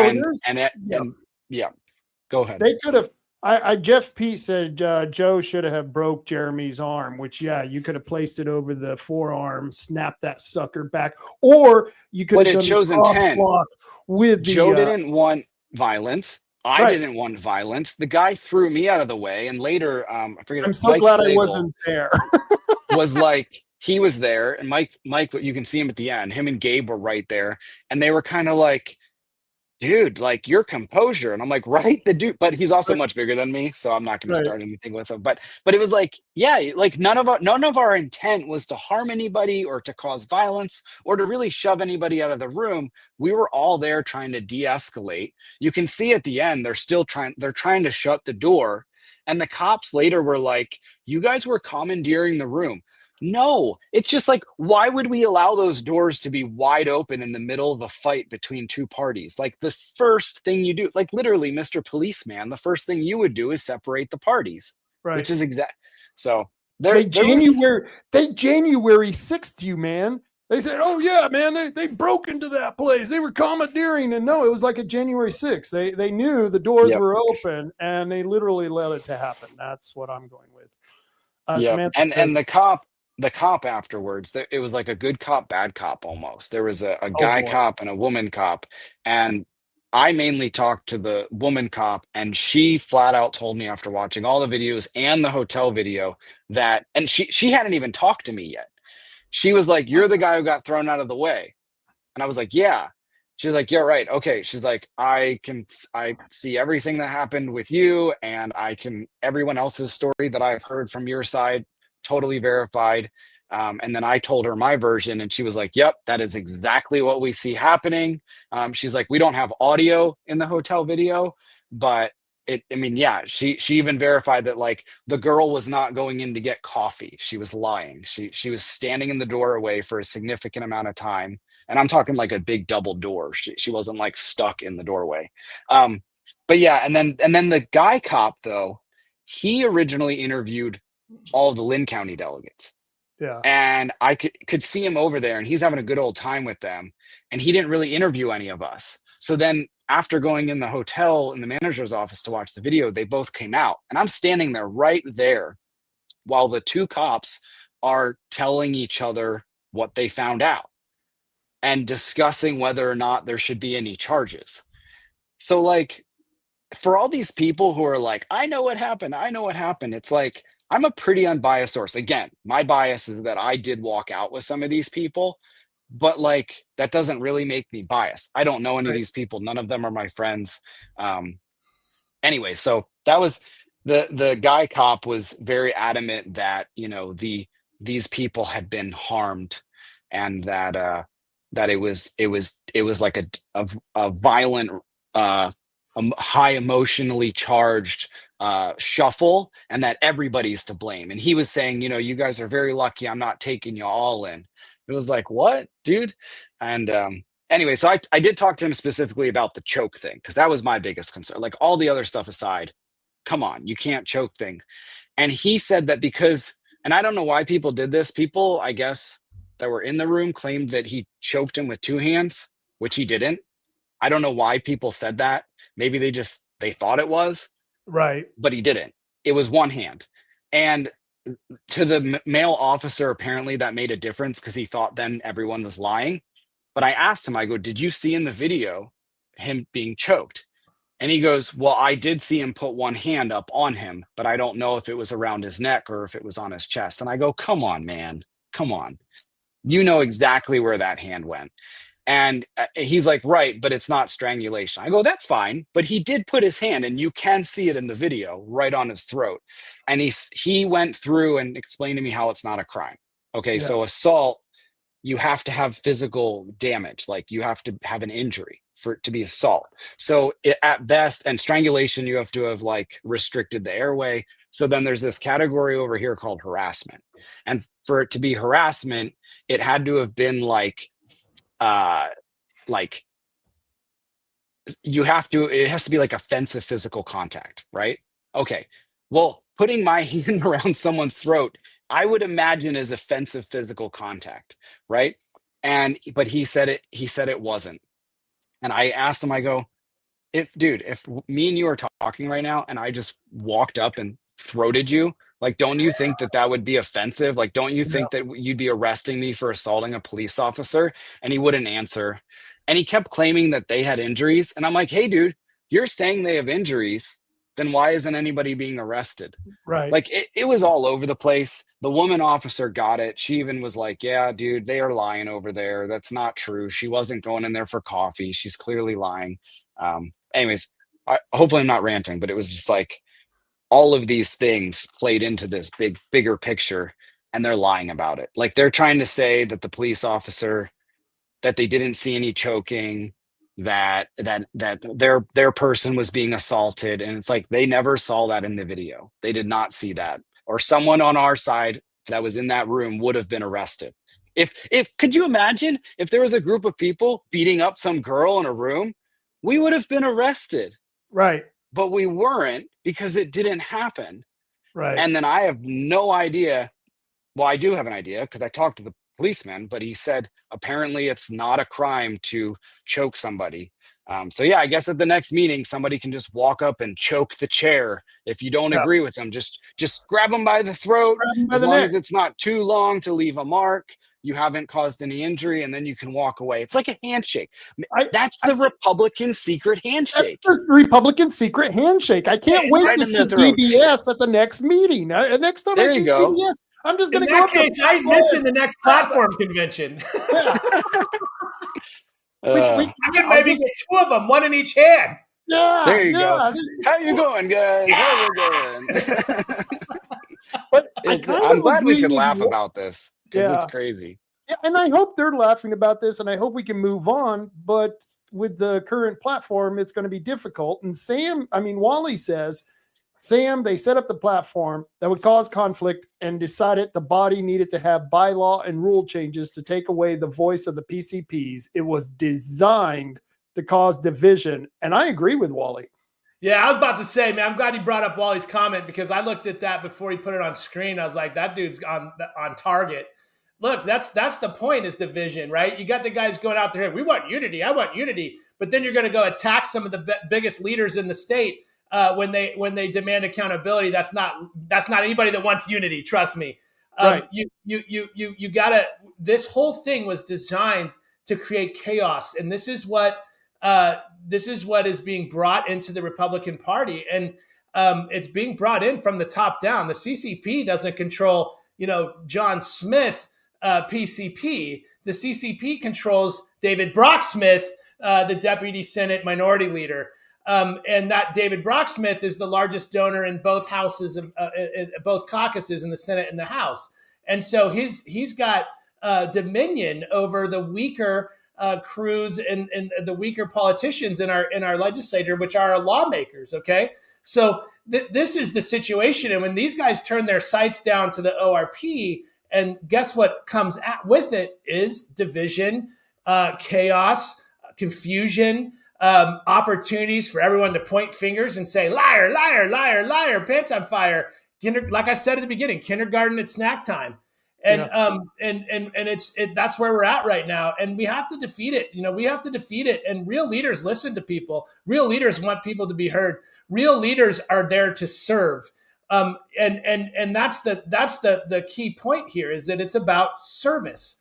And there's no service from our elected leaders or selected leaders at the platform convention this weekend. There was no spirit of service whatsoever. No, and I was pretty disappointed in like the leaderships, and I understand the body changed the bylaws in May, but the leadership, the way they designed this weekend, the way they had the committee, they should have known. Like, how are you that out of touch with your own body? Like the whole full central committee of the state, that you didn't think it was going to cause division, and they didn't take any steps to like alleviate that. Like, Michaela is obviously a big like thought leader from this faction, right? Like, did anyone reach out to Michaela and try and organize and try and understand, Right. like organize her thoughts and understand them and try and incorporate them into the process? No one did that. No one reached out, even when we were in the middle of these meetings. I mean, they had Friday night. We could have met. They could have been like, hey, wow, Friday went really bad, guys. Can we meet with some of you, and you, pick some of the leaders and say, let's meet and try and figure this out for Saturday. They never tried to do that. You know why? Because they had the super majority and they knew it. They had all the players. They had all the pieces they needed to shove it down our throat. And that was disappointing. Like, there was an opportunity to make a platform that was in the best interest of everybody. Like, they kept saying they wanted to reduce it. Okay, well, we have the 18-page platform and then a 2-page summary. It's now gone on the website because they replaced it with this new one. But we had two. You had the big policy-rich platform, and then you had a 2-page, no policy, high-level, easy to read and consume platform summary. And that's a great compromise. It's a win-win. Everybody wins. And instead of working on something like that, they tried to shove this down everyone's throat. And they don't even realize that, like, that's exactly what they accuse the Democrats of doing. Like, there was a post today from the Oregon Republican Party about the transportation bill. Yeah. And they're accusing the liberals of doing the same thing, essentially abusing the supermajority power. Right? It says today, Oregon Democrats refuse to even discuss amendments. Refuse to discuss amendments. Kind of sounds like what you guys did on Friday and Saturday. You refused to discuss amendments. You literally shut down. There were times when, because we had to go section by section, they would just say, no, we're done. The chair would call up this lady, I forget her name. He would say, I'm going to call so-and-so up to the microphone. She has she has something she wants to say. And this little old lady would walk up and she would say, I motion to move on to the next section. And everybody was like, what? She just walked by like 10 people that had been waiting in line for like a half an hour to make amendments and took the mic and then said that. And the first time it worked because we didn't know what she was going to say. He did. We didn't.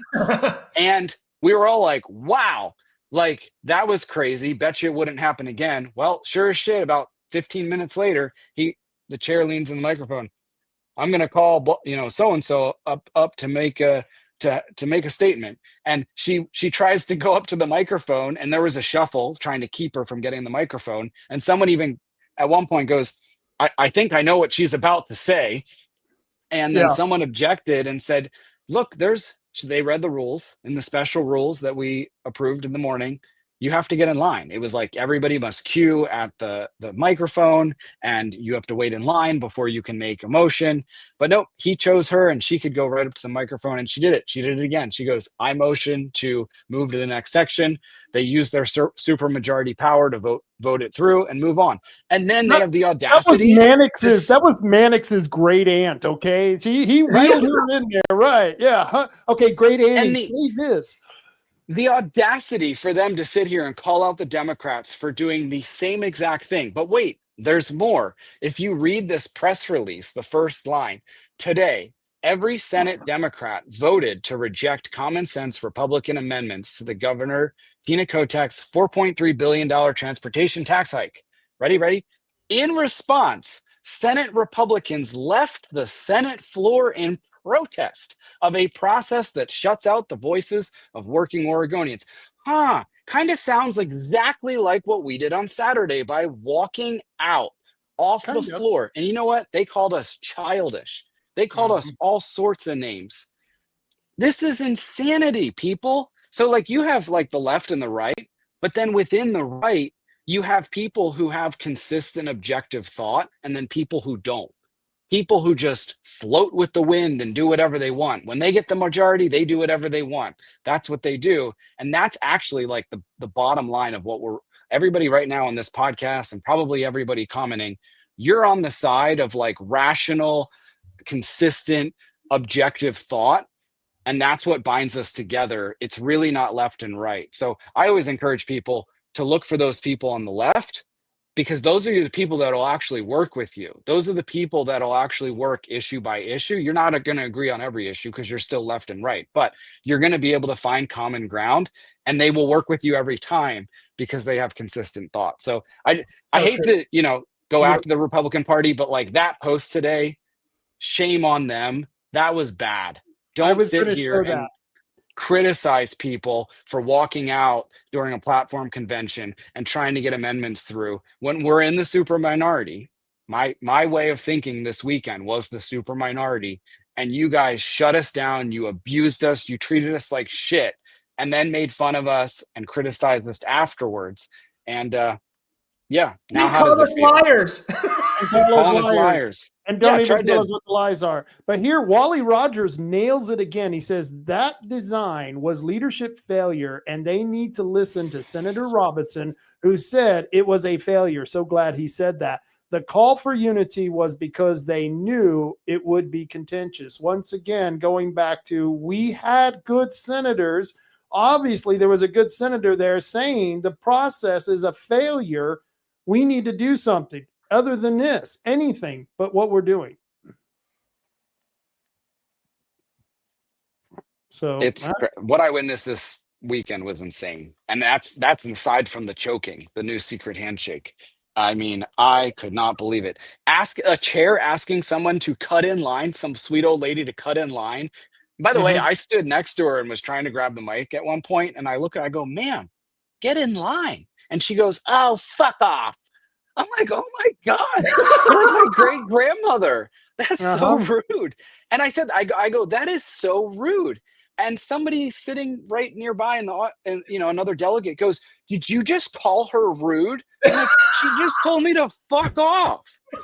I'm like, you're supposed to take that. The gaslight is real, man. The gaslight is real. Oh my God, that's hilarious. That's my favorite. Fuck off. You said I can't. So Samantha It's says that was crazy. Kathy. Kathy is just a manic slave. She likes it though. Don't worry. Okay, exactly, She's also Chris. out of Douglas County. Go figure. Yeah, She was another. at Douglas. Yeah. And Douglas, Sam, Lynn. Oh, the counties of counties. Oh man. It's about uh, money.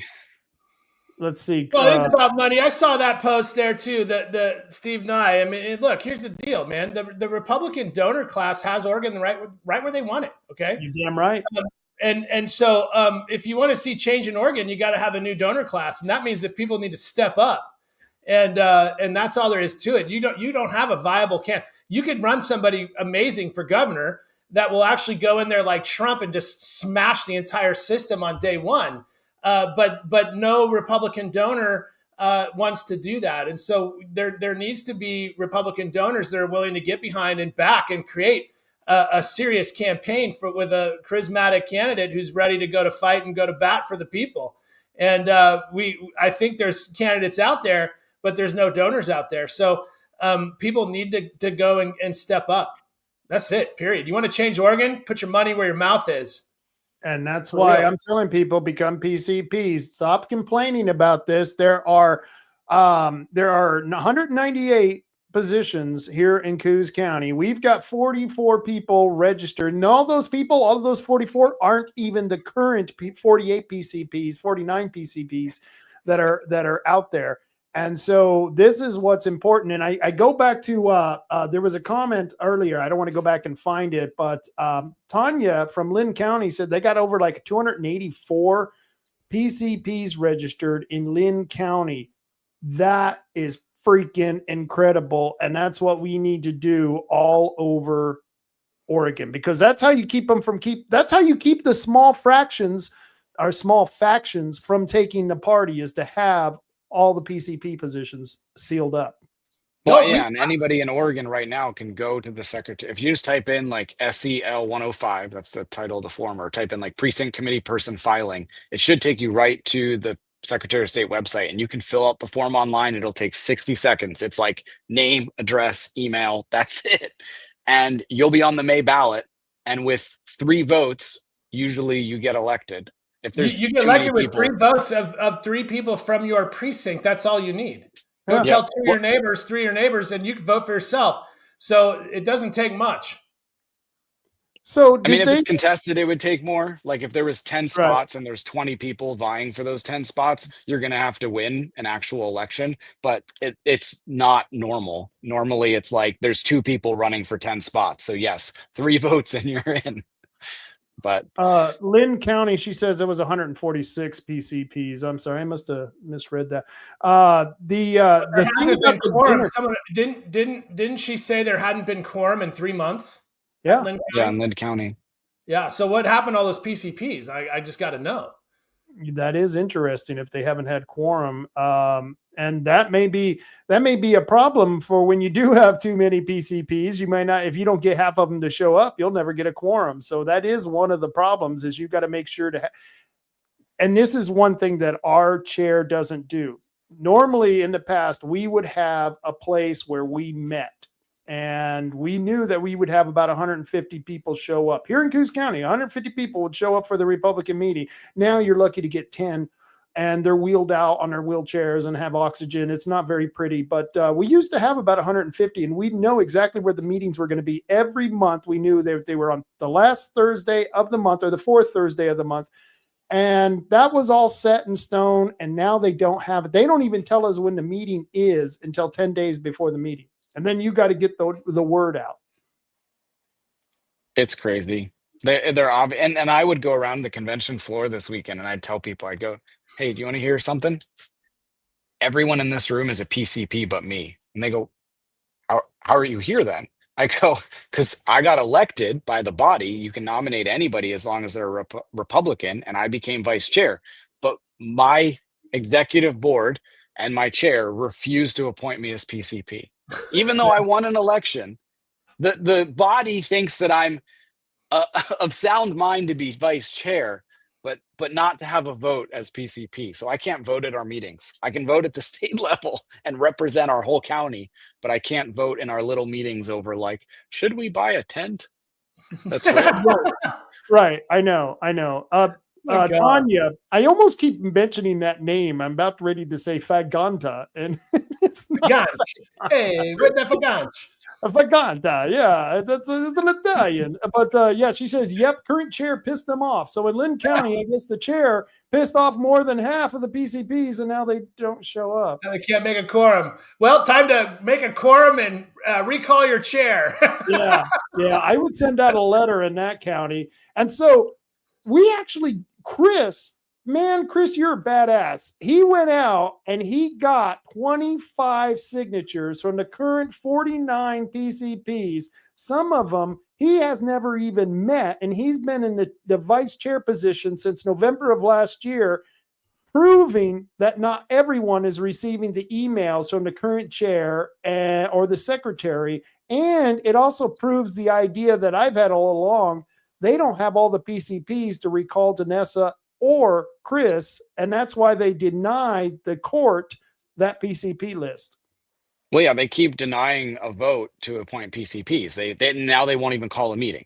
So normally the chair is the only one who can call a meeting. Well, there's a clause in the bylaws that says if you sign a petition by more than 50% of the body, the PCPs, that you can call a meeting. Like that forces a meeting. So I did that. And it says you have to give it to the secretary, and the secretary calls the meeting. She refuses. She won't do it. Is that not it? Like, and now what do we? So I talked to like Connie, the chair of the ORP, and some other people, and I was like, what do we do? And they were like, it sounds like the legal course is the only one you have right now, and that's the right one to take, which is like crazy. Like we have to sue them to make them follow the bylaws.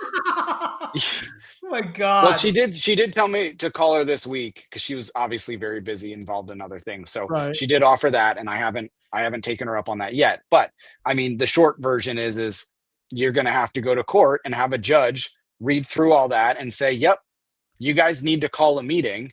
You can't ignore this petition. I mean, and they're recalling us. Right. I mean, it's crazy. I couldn't even sign my own petition because I'm not a PCP. I couldn't even sign it. It's nuts. I'm one of the PCPs waiting to be, people waiting to be a PCP. Waiting to be appointed. Yeah, I know, it's crazy. Ben, check this out. The comment below you is from Ivan Hawker. Ivan Hawker is a city councilor on the Myrtle Point City Board. And he can't even get appointed, man. That's how screwed up it is. No, I was looking at Ivan's comment. And he's calling him Michael Brain Dead, and I was like, "Damn it, that's pretty good." I came up with Nard Brain, but I feel like Brain Dead's pretty good too. But I think we need to settle on at least one so that the whole world knows who we're referring to when we're talking about this chair of Coos County, for crying out loud. Michael Brain Dead Nard Brain. I don't know. Well, maybe we put it together. Hyphenated last name. But yeah, man, Rod Shitling, that's a winner. We call him the shill. Got my vote on that one, man. People who like hear whispers of stuff going on, and they I'm pretty active online, right? I'm doing this, right. And they're all like, you should keep that party stuff like internal and all this. And it's like internal. Like, what do you mean? Like, you want me to me and the chair should meet? Like, should we meet and discuss this and like work it out? And they're like, yeah. And I'm like, okay, so he's blocked my phone. I can't text or call him. He doesn't respond to my emails. He won't have meetings. We don't have executive meetings or central committee meetings. He has shut down my email account that the party had for me as vice chair. So then what are my options? I'm like, well, okay, make good use of this weekend, right? So I go to this weekend and they set you up, your county delegation. So it's Danessa, me, and then Michael. He's sitting right next to me, right? Well, the whole weekend, he refused to discuss anything. I asked him many times, I think at least 4 or 5 times, specifically, like, Michael, and I was very calm about it. Like, Michael, have you given some thought about whether we can meet and talk about this? And he would do like this. He'd go, like, talk about what specifically? And I'm like our party, like the problems within our party.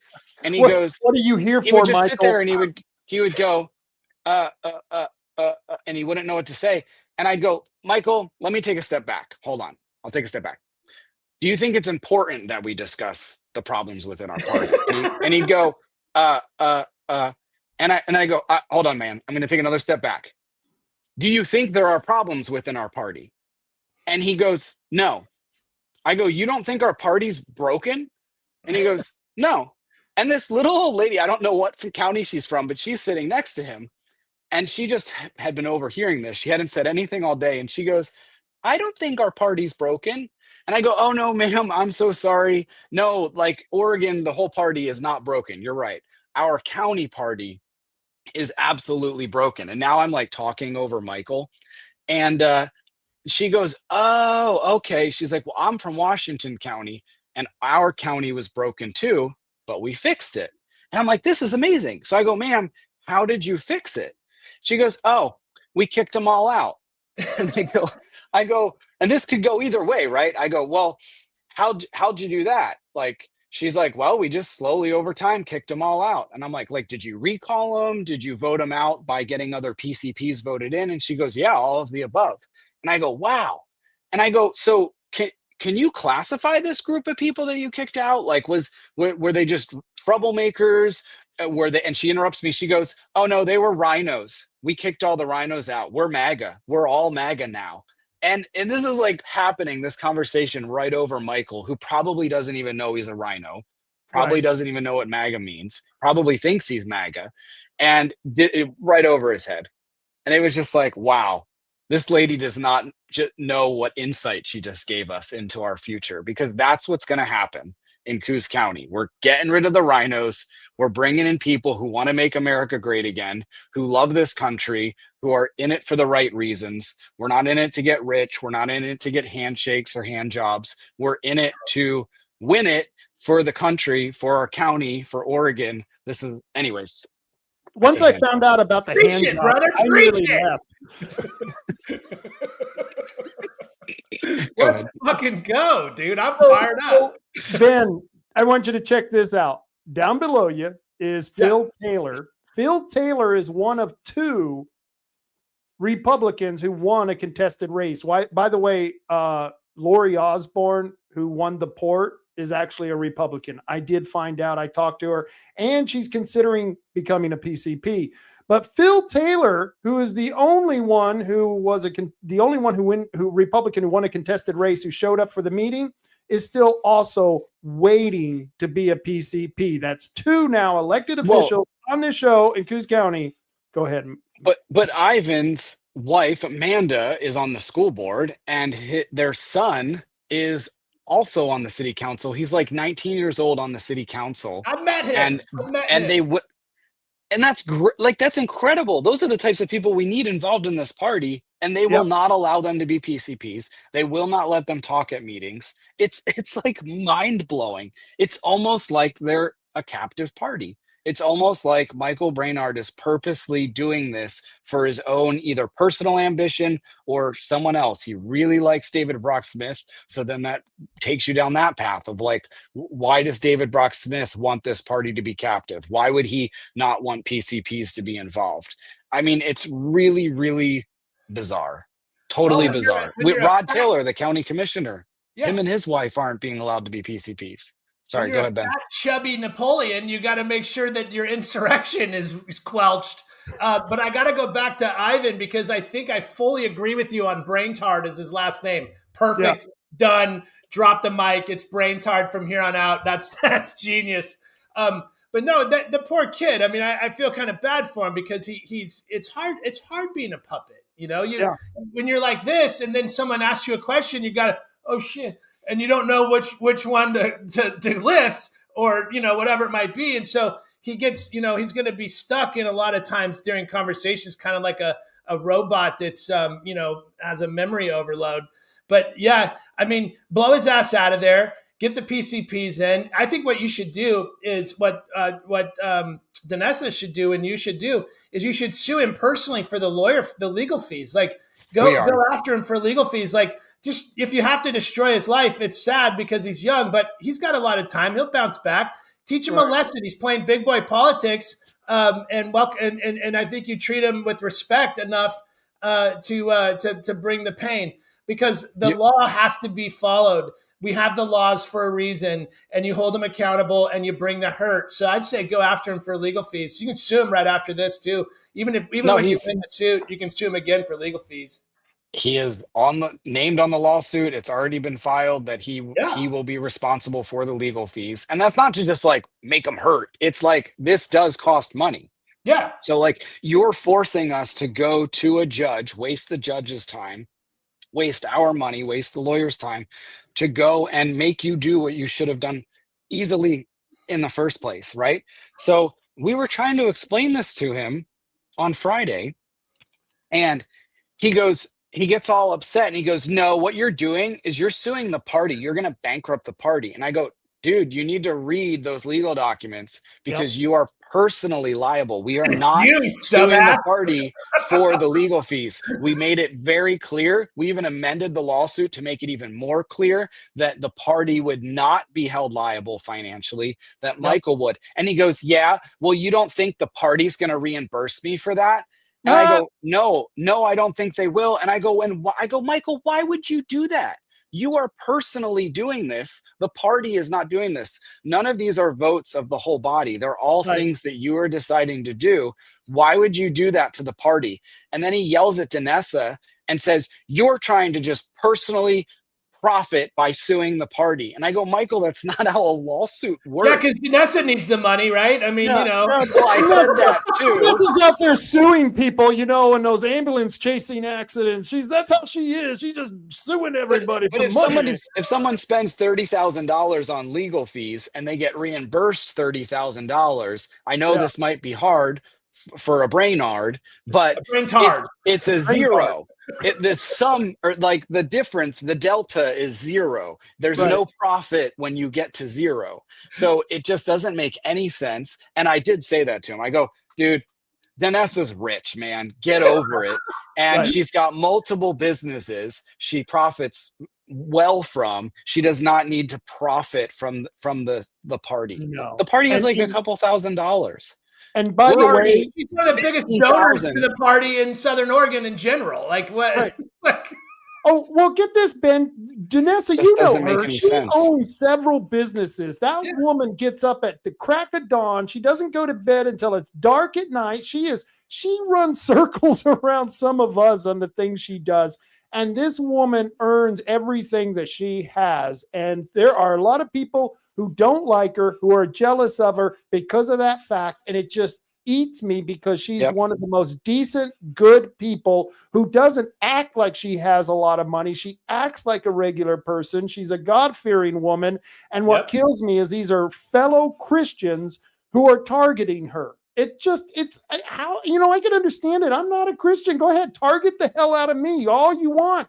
But to go after fellow Christians in this such unchristianly way, it's just heartbreaking for someone like me to watch. And I'm sure Chris isn't enjoying this experience as well. Well, it's crazy. And I don't want to be talking about all this. Like, Michael, if you're watching this and you're like punching the screen and mad at me for talking shit about you and talking about, it's like, dude, I gave you so many opportunities this weekend to talk and find a solution and figure this out. And I did. I talked with two of our executive team members. They were willing to talk. We talked for over an hour. I don't think we really got anywhere, but you know what? I'll at least give them the courtesy of like a ceasefire, and I'm not going to name them or shit talk them. Even though I didn't really appreciate a lot of the things they brought up. Anyways, well, don't want to get into it. Let bygones be bygones. But Michael, come on, man. I even went up to him at the end because they canceled the rest of the convention. It was like 2:00. We were supposed to be there all night. And I go, hey, Michael, is now a good time to meet since we have some free? Because he kept saying it was because he had a lot of meetings. He couldn't meet. So I went, hey, Michael, is now a good time? And he goes, I don't think so with everything that's going on right now. I don't think this is a good time. And I go, okay, see ya. Well, the poor kid, I mean, he's just destroyed himself. It's a matter of time. He's already, obliterated politically. And so now you're going to win the lawsuit. You're going to bring the PCPs in. They're elected officials around Coos County, and they're going to destroy his ass. And I hope people are watching, because I think people need to see what happens when you sign up to be someone's puppet. what you get, because David Brock Smith doesn't care about Michael. I guarantee you, I care about that little shit more than he does, and that's because I feel bad for him in a way, because he's already toast, man. He's in the toaster. It's gonna ding in about a week, and then he's gone, and he's gone forever. And so that's, if Michael, if you are watching this, that's what's going to happen to you. And there's still meat on the bone. You've probably got about 10 days that you can turn this thing around and actually walk out of this with maybe some integrity and some reputation. Otherwise, you're going to be destroyed forever. And that's just what's going to happen. And the same thing goes to you, David Brock Smith. With Vaughn v. Loomis, we're going to find out, and the whole world's going to find out, that you're part of a big cabal, and you've installed Loomis to make sure that all your elections have been fixed. And I hope you go to fucking prison, and I'm not going to stop until you do. And so if you think it's bad, Michael, it isn't going to be as bad for you as it's going to be for David Brock Smith, because I'm going to see to it that that dude goes to jail where he fucking belongs. I'm with you on that. I'm totally with you 100%. That man is the very corrupt senator. The way he's gone after people that I care about is just disgusting. The way he's used his authority to abuse people, he needs to be stopped. He's the worst kind of person to be in office. And that's kind of why I want to, I'm going to speak with Edtl. I'm probably not going to be talking to him about David Brock Smith, but I will be talking about him to deal later down the road. You know what I mean? Because this is something that they need to see this. And I hope he's watching this show. I'm almost guaranteed David Brock Smith does.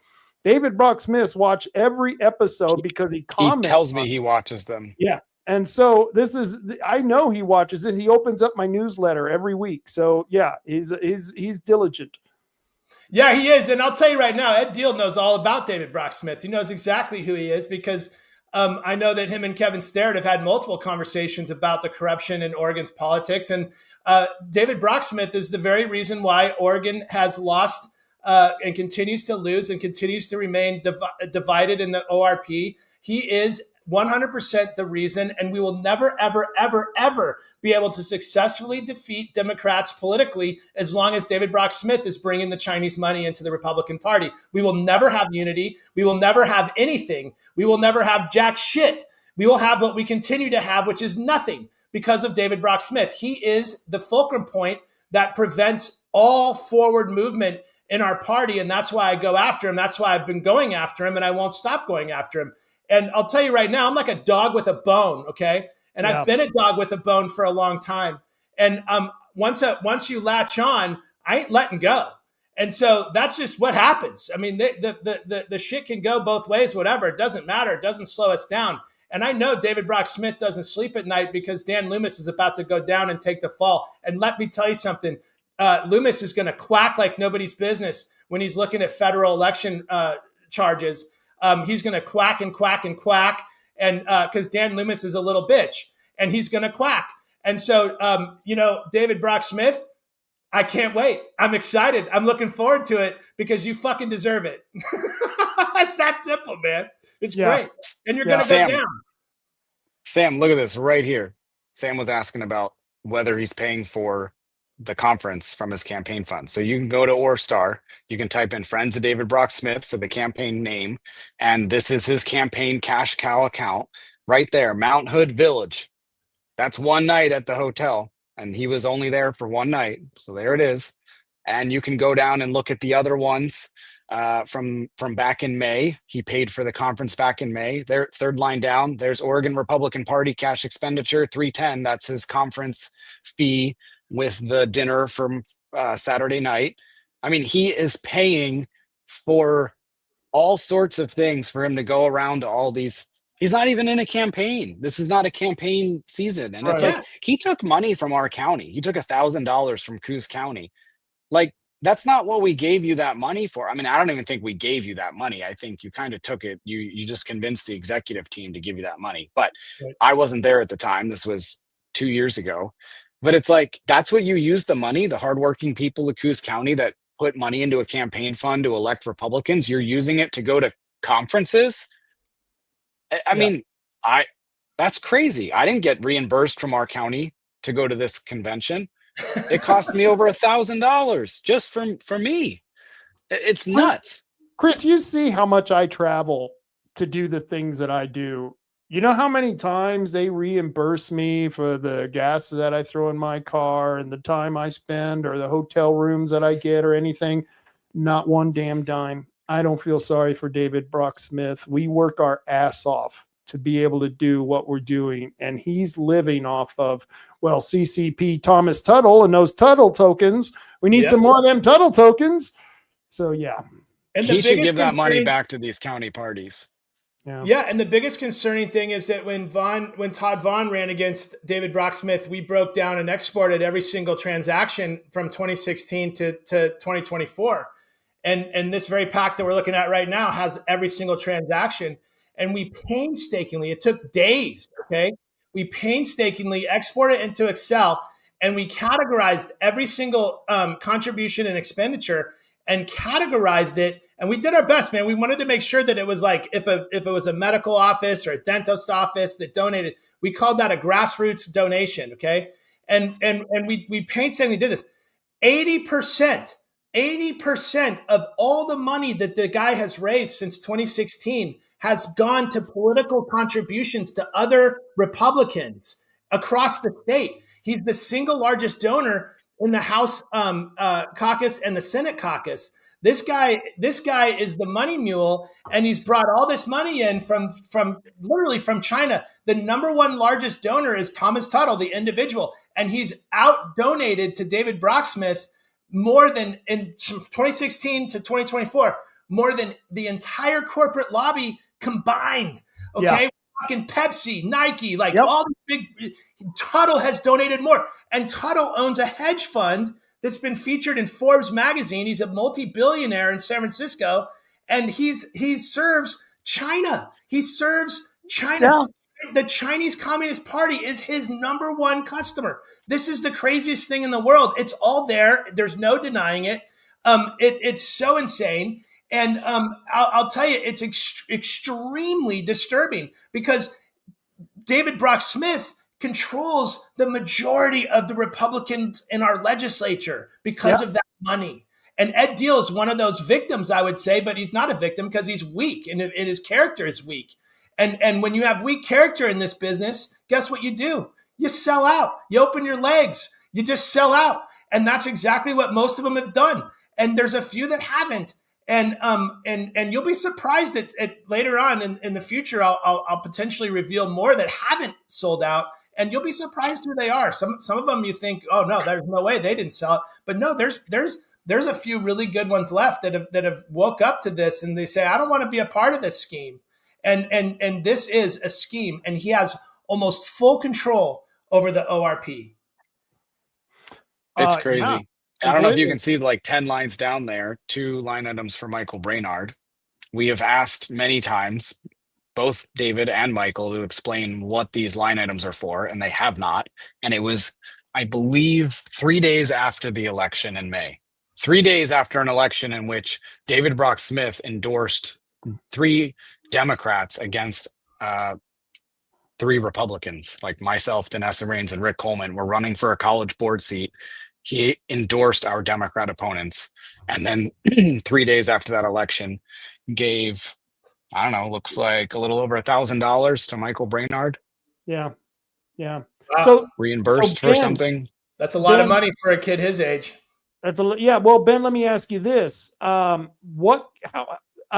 I was to go to the Secretary of State, how can I make a public records request on a transaction that's as vague as some of the transactions we have in the Secretary of State? Because it talks about a mailer, but it doesn't mention what the mailer was for, who it was for. And I was wondering if that's able to get public records on that. You absolutely can. Actually, you absolutely can. If you go to the Secretary of State, they have a website where you can make public records requests. Just call out the exact request, call out the transaction ID and the campaign pack, and ask for all the details possible, or every detail that they have, and get those details, because you can do that. In fact, I've done this before. I've said I want to know who the top Republican donors are, from 2020 to 2025, and they actually send you the entire list of all the Republican donors, how much they've donated. You can get information about them. And so for like campaign purposes, I've done that. Secretary of State's pretty good about getting you that information. It's legally your information. Right. And so you can absolutely go do that. And it doesn't take them too long. They've got a pretty good crew there. They can usually get back to you within about 5 days. I would look into that. I would give them a list of transactions you want full detail on. Yeah, I'm going to do that. I'm definitely going to do that. Chris, you're looking at something. I can see you. Oh, I was just clicking around. Well, no, the one transaction, the $800 some, I think I tracked that back because it matched, the exact amount matched a thing flagged as like from the post office. So that seems like it might have been a reimbursement for something from the post office. But hey, $800 spent at the post office during an election. Like, dude, did you send out a mailer for the 3 Democrats that you endorsed? Right. Like, did you guys coordinate and mail something to endorse these Democrats? That would be my top question. If they did, they'd have to do an in-kind for those Democrats. They would have to get an in-kind. They would have to mark an in-kind. Sure as shit. You might be. I just don't know what the heck you guys would have mailed for $800, done at the post office for $800. Maybe it was maybe he paid his PO box for him. I have no idea. But it would be. I mean, if there's an easy answer, why not give it? So the fact that there's no answer tells me that it's shady. That something went on that you don't want us to know about. And then the second transaction for 200 some said management services. And I mean, I guess I don't know, what is Michael managing for you? Your Coos County Central Committee. There you go. Unfortunately, that might be the answer. I'll keep the money flowing.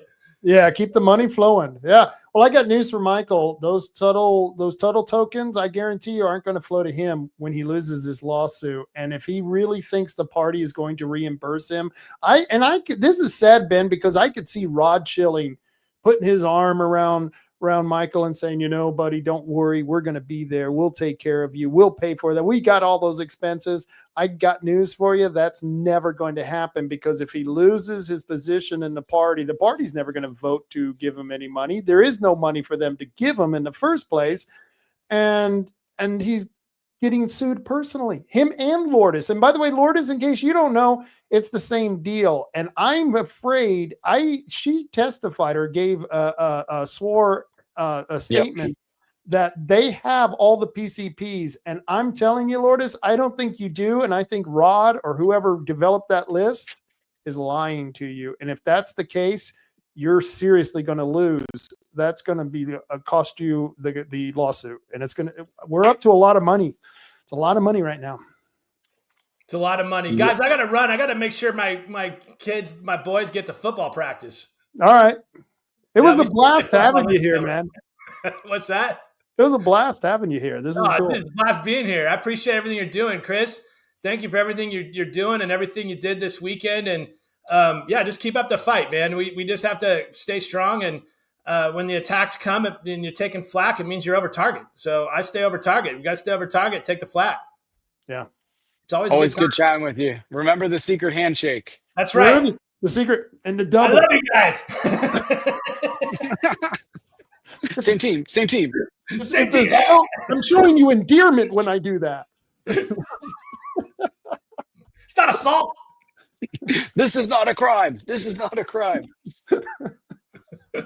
I leave a mark? Yeah, don't leave a mark. That's the secret. Don't leave a mark. That is the trick. Well, thanks, Ben. Thanks, you guys. So are you going to a game or is it practice? I gotta run him over to practice. Oh, cool. I got one in high school. He's on his way back, and then because he practices after school, and then I got one that's a 6th grader. I take him out, and then he practices about 8:00. Yeah, cool. Very cool. That's cool. Yeah, I miss those days. Enjoy it because they go quick, man. They go so fast. Yeah, that's all right. Your boys look like they're going to provide a bunch of grandchildren for you, and that's when it gets fun because you get to give them all the candy and the presents and send their ass home. Oh, dude, we just had our 26-year-old just got married, and so now I'm worried because I'm like, man, once I'm a grandpa, it's over. I don't know. Yeah. I fear the title. Just let it go, man. Yeah. I said, fuck it. I'm letting it all go, man. Yeah. That's what you got to do. Yeah, totally. Cool. It was good seeing you, man. Good seeing you too, guys. Stay in the fight. We'll talk soon. You betcha. Take care. All right. That's, it's like having a live wire on the show when you got Ben plugged in. Samantha says, I saw them sitting right next to each other at the platform convention. Well, yeah, I mean, that's how they give each other hand jobs. Let's see. And I'm talking about Michael Brainerd and David Brocksmith. Thanks, Ben. And yeah, Ben is great. I love having him on the show. And it says, we're at football practice right now. Go Bobcats. Go Bobcats. Kick ass, Ivan. I'm so glad. What a dedicated guy. He's watching the podcast while at the football game. That's badass. That's really cool. Hopefully, yeah, he's just got like one earpiece in. Yeah, I can understand that. It's kind of like when he goes to church and listens to football. It all balances out. See, my dad used to bring in the little portable TV. Yeah.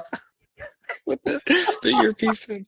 Oh my god. The transistor radio with the, oh yeah, Dad, they can't see that wire going to your ear. No, I'm just joking. It is all right. Samantha Frost says it was nice listening to you, Ben. Yep, he is always good. And Samantha says DBS and the shill. Rick Coleman says rubber hoses don't leave bruises. Is that true? Never tried it. And let's see. Tanya says, and I can't get that. Why isn't that coming? I don't know why that doesn't scroll down for me. She says, I'll try that tonight in Lynn County. CC. Oh, the secret handshake. It works. I would love to be at that meeting. And I talked with John Wright, the Lynn County chair, about it. And I just said, look, I don't want to get into the like who said what or who did what, whatever. But I'm like, Jeremy, you must know Jeremy and his wife. And you've got to know that they're hotheads and that they have anger issues. So just please talk with them that like they have to be self-aware enough and understand that they should not be anywhere near an emotionally triggering or volatile situation ever. I would even say you guys shouldn't ever be at a convention again, but certainly not around an emotionally triggering crowd. And he kind of was like, okay. He's like, yes, it definitely needs to be addressed. I believe I talked with the vice chair as well. Talked to several people because I was like, let's like learn from this. Like, let's have something come out of it. And maybe it's that like, guys, Jeremy needs to go to anger management, like, and I really don't mean that in a judgmental way. Like I talked directly with Jeremy and his wife, Jamie.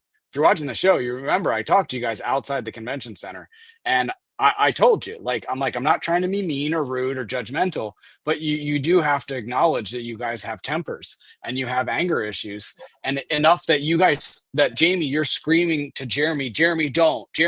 If you have to yell, Jeremy, don't, then you know exactly what he's about to do, which means you should have the self-awareness before any of that happens to say, hey, we need to leave. We need to get out of here. This is not a good environment for us. Just like alcoholics, like if you're trying to get rid of your drinking problem, you don't walk into a bar every night. You don't put yourself in that environment. So I really hope you guys honestly learn from this. And, you guys instigated that whole thing, and the lies about getting the coffee. That's crazy. Come on, guys. Right. And to be honest with you, this will all go away. The bigger part is the corruption on the vote for the platform. That's going to be the bigger thing, and they're going to try to focus everything they can on this little mess up just so they can try to obscure the really big picture, which is them taking a vote when they didn't have a quorum. And that's bad. That's really bad. Well, and then they used the violence perpetrated by people who were pro new platform to shut it all down, and not even shut it down, to quickly take a vote and then shut it all down. It's crazy. I bet they're not. I've read some of the social media stuff. I had to go online actually to find all these people's names and even figure out who they were. All I knew was the name Jeremy, because when he was in a fit of rage, I looked at his name tag, and I guess just me yelling his name was enough to snap him out of it a couple times, because I was like, Jeremy, get out, come on, let's go, get out of here. And he was able to disengage and follow me. He even thanked me as he walked out. He goes, thanks, man. I appreciate all your help. I really appreciate that you helped me there. And I looked at him, I'm like, what, you kook? Like, yes, I Yeah. helped you get out of here, but like, you did something to somebody. I'm not helping you. And Anyway, so I don't know. I talked to Chantel from Lynn County and some John Wright, I think is his name, the chair.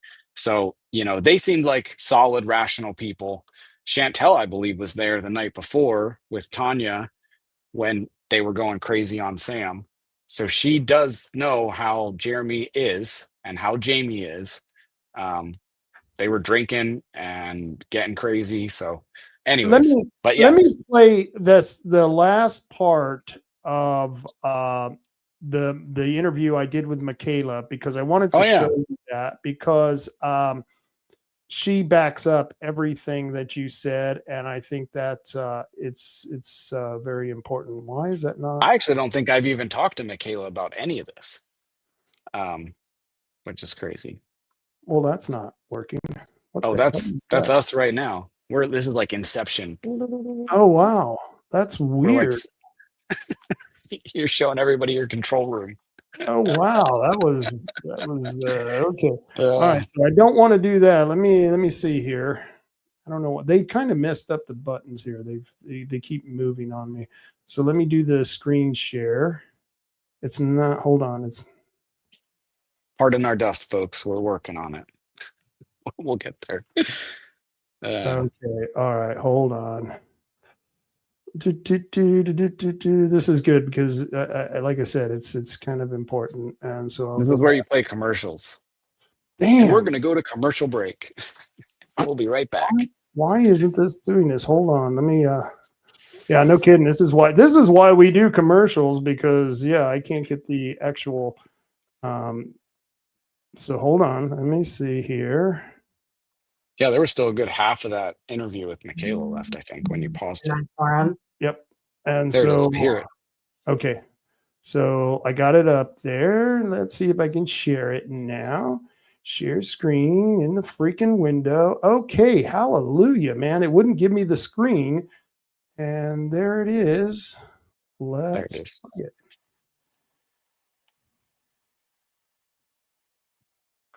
And then it puts the stop sharing button over the play button. Platform and the process. It's not just that they're opposed to the platform, but they were opposed to the process that was put into place. We basically figured out, we have quite a few counties who are willing to deny quorum, and we sort of waited until the end. Like, are we going to pull the trigger? Are we going to really do this or not? Well, we saw the writing on the wall. People were going up with following the rules. They had their written amendments that they wanted to make. We were required to turn them in writing ahead of time. People had done that. They got up to the microphone to make their amendment, and they were called out of order by Mannix multiple times, multiple times, because if an amendment had already been made and accepted to that plank or that portion of the platform, they wouldn't allow any additional changes, which really meant it was a race to the microphone. Whoever got there first and whoever could vote their thing through was the winner. And it disenfranchised all the people who had followed the rules. They also created a rule that you couldn't amend an amendment. So it really was a race to the microphone, because if somebody makes an amendment, you have to vote on that first before anybody else can come up with an amendment to that. So it was very confusing, very controlled in one direction. And people started, they were disappointed. At one point, there was a chant for Charlie Kirk because people were being silenced on the microphone, and the room erupted, yelling Charlie Kirk over and over. Shortly after that, Matthew, I think it's Bossard from Multnomah County, got on the microphone and announced, "We're going to deny quorum. Everybody get up and walk out." So they did, and at some, I'm not sure where it came from, but people said, "You can't just leave, you have to sign out." John Wright was the credentialing officer, and he was telling everyone they have to sign out with him. Well, he's sitting there on his laptop, like typing people's names. We needed to deny quorum immediately. Everybody's walking out. We're not going to sit there in line while you race through the rest of the agenda and pass it while there's still quorum. So people took their badges off and handed it to him. Said, I'm checking out. Here you go. You got my badge. You can record it later, but we're out.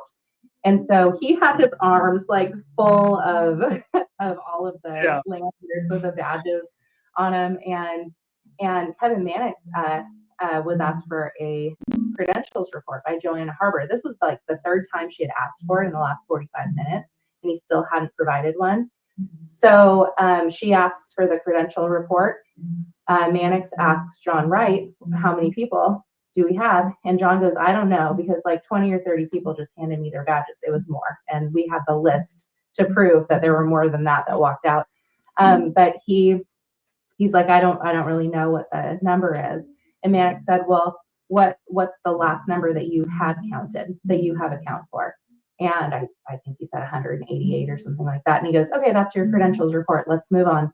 And he didn't even get a correct credentials report, even though he knew 50 people had walked out of the room.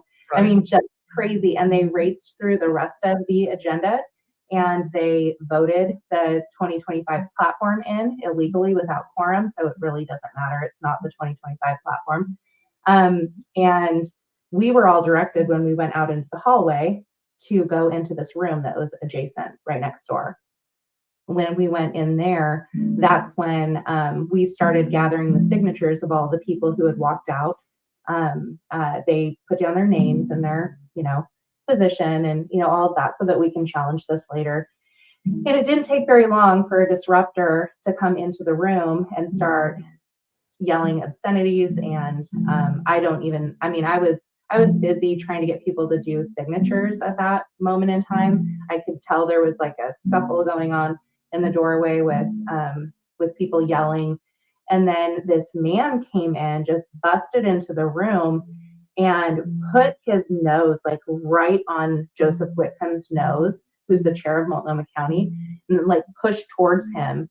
And it was like a you want to fight sort of situation. Yeah. And he backed up for a second, or people pushed him back. I'm not sure, but he backed up for a second, and then he came back at Joseph, and he took his hand and he put it right on his neck and pushed him back. And people were like, whoa, like that is not okay. And so anyway, long story short, the police were called, and I'm actually really disappointed in the police department for not doing anything. They said, oh, well, emotions were running high and it's not strangulation unless you use two hands, which I looked up ORS. That's not true. So, yeah, wow. That's ridiculous. Well, at least, so I have Ben Edtl coming on the show, and I have Chris Castleman, and we're going to talk about it. Maybe later on, I'll get some ideas from you where you go from here, because, you have some ideas? All right, I'll get back to you, and maybe we can do another recording, and I'll follow up, okay? Okay, sounds good. Good luck on the show. Thank you, Michaela. I appreciate it. Okay, bye. And there you go. So she backed up everything you said. Like I said, that's really not the important thing that happened. The important thing is they voted without a quorum. Pretty crazy. And they wouldn't answer how many people were in the room, how many people were credentialed. They didn't want to know if they had quorum. No. Because, if you don't know, then you're not breaking the law, right? Like if you didn't know it, then which like actually that's not true. Like you're still not following the rules. But right. Anyways, so yeah, it's just bad. They even called the next vote and didn't even count it because they didn't want to have a count on the record that they were still under quorum. Anyways. Well, that's typical, and that's Kevin Mannix, and I've never been a big fan of Kevin Mannix. Going back, anyone who wants to know anything about Kevin Mannix, type in Kevin Starrett, who's from Oregon Firearms Federation, and Kevin Mannix, and you will see dozens upon dozens of newsletters of Kevin going after Mannix for not supporting our Second Amendment rights. And it's true. He's been very, very dismal on a lot of things. I think he voted. Remember when those trans people came and danced at the Capitol? What was that bill for? He voted for that. I think that was just like a Trans Awareness Day, something. It was bizarre. I don't think it was for any particular reason. Right. I have no idea. Well, yeah, there was a bill they were promoting, and they did vote for the bill. Yeah. And so I remember Mannix giving a rave about the dancers who were, dancing and was like, are you freaking kidding me? And then I got in trouble because I showed the video and they played a copyrighted song. And then my video got kicked off of YouTube because it was a copyrighted song. And I felt like calling the legislature saying, hey, man, what's up with that? So, we didn't do any Where's 3H tree service today because it was raining and they were doing stuff way out in the middle of nowhere. But if you need 3H, crazy busy. They're crazy busy, and it sucks working out in this wind. And now that it's raining, man, that really sucks. That's I only have to do petition signatures, and that sucks in the wind. But I couldn't imagine climbing 90 feet in the air to cut trees. That's crazy. 541-294-1800 is their number. Once again, that's 541-294-1800. Let me repeat it again because I screwed up a couple weeks ago. It's 541-294-1800, 3H Tree Service. And you can find them at Facebook by the same name, 3H Tree Service. And they got a lot of good videos out there. Let's see, Tom and Gigs. Tom and Gigs, another one of my great sponsors, has been since the very beginning. He's at 135 South Shoneman Street in the Empire neighborhood behind the car wash. And I tell you what, they've got a lot of good stuff out there. They got this deal where if you're going to take your car traveling and you're not sure whether your car is travel worthy, take it to Tom and Gigs. Call them first, set up an appointment, take them to Tom and Gigs, and they can check all of that out. And they got lift kits. Didn't you say it was free? Like it was a free checkout. Yeah, that's free pretty checkout. cool. That's pretty cool. And they still got this guy. This guy's still there. I'm still thinking of getting that. But they got a lot of really cool cars. I did go into. I'm waiting for the surfer to go on clearance. There you go. Holding out. Holding or out. the copter, the police copter. The police copter is cool. I think we could do that to some good. The hero copter. The hero copter. I like that. We'll get that surfer. We'll have a whole squad. We'll sell it to the sheriff's department as their new rescue team. So it'll save you money. Tannerite. We got Tannerite, and you have to be 18 years or older to buy it. Herbal Choices, my herbal dispensary of choice, Herbal Choices. You can get your cannabis there. You can get your gummies there. They got sodas. They got all kinds of neat things, and you can find out more at the herbalchoices.com website. And you must be 21 years or older to go into Herbal Choices. And through 5 stores: Charleston, Coos Bay, Bandon, Reedsport, and North Bend. And of course, I want to go back to this because I'm promoting it: abstinence. So let me ask you, Chris, you said you were going to stop yelling and cussing at the Republican meetings. Did that hold true? It didn't. I definitely said some F words this weekend, unfortunately. Damn it. I appreciate you reminding me though, but no, yeah. I have not fulfilled my pledge. Actually, I don't know though. What was it? Friday night? Friday night you made it. So I did better. Yeah. I did better. But the whole thing with Jeremy choking someone, you know, I definitely said, like, are you effing kidding me? So I could have just said, are you kidding me? Right? We can still articulate ourselves without having to resort to using curse words. What was the other thing? It was cursing. And what was the other thing we were going to stop? Yelling and cursing, I think it was. We weren't going to yell at the Republican. I wasn't going to yell at Republican meetings. That's what that's what I was abstaining. I'm not going to yell at Republican meetings, and I'm going to try to cut down on cussing because, and I blew it today. I don't know how many times I cussed today. And Ben, I'm blaming you with all your F bombs. We're supposed to be practicing abstinence, man. So we'll keep working on it. But I think it's a good thing to promote because there are kids out there who might think, oh, you have to go get high. You know, you have to go buy the Tannerite, go get high and blow your hand off. When no, you can abstain from both of those things. And I recommend it. Off Oregon Firearms Federation, they're going to be fighting a new law that just went into effect September 26th. The bump stocks are illegal here. Of course, the Supreme Court said that they're not unconstitutional, so I don't know how they're legal here. And now city governments and county governments, and I think this even goes for like the local school government, can say that you can no longer bring a gun to a meeting or on their property, even if you have a CHL. Can you believe that shit? It is crazy. What are you going to do when that happens? Because I can see Coos Bay doing that right away. Oh, we're no longer going to allow anyone to bring guns because we're going to call it the We Hate Chris Act.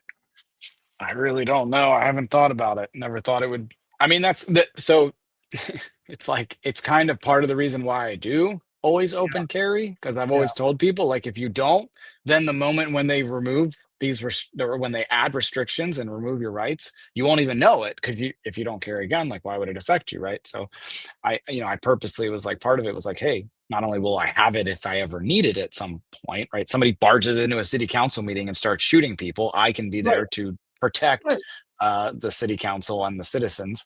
That's the reason for it. But yeah, if they ban it, then I guess it's good, because then I'll know, hey, this affects me and it affects my Second Amendment right. But man, am I willing to fight that battle? Am I willing to go in there and get arrested for it and potentially have a felony on my record? I think we I don't could know. get a gun protest. I think I could get 30 guys to show up with their high-powered rifles at one of those meetings.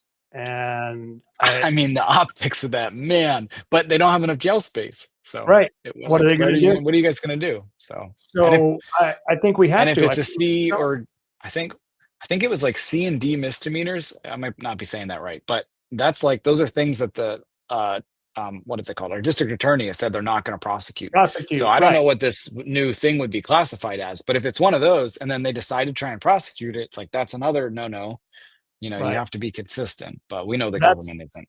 But that's why I would show up with a bunch of people and just say, screw you. And I think we could do that. But I think if they go to do it, we would be able to fight it before it got enacted.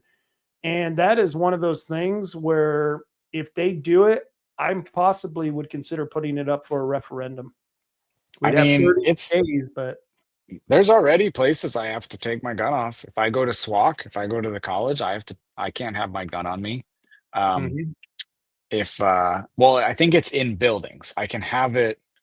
I don't know. I talked to the security guard about it, and I think he said as long as I have it, if I don't bring it in the building, was what he said. And he's like, and don't pull it out.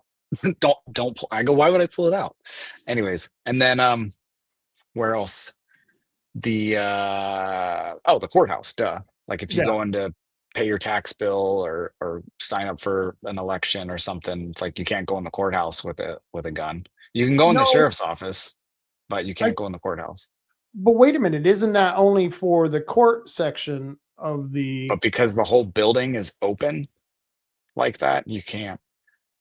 You could try it, or you could talk to the sheriff about it.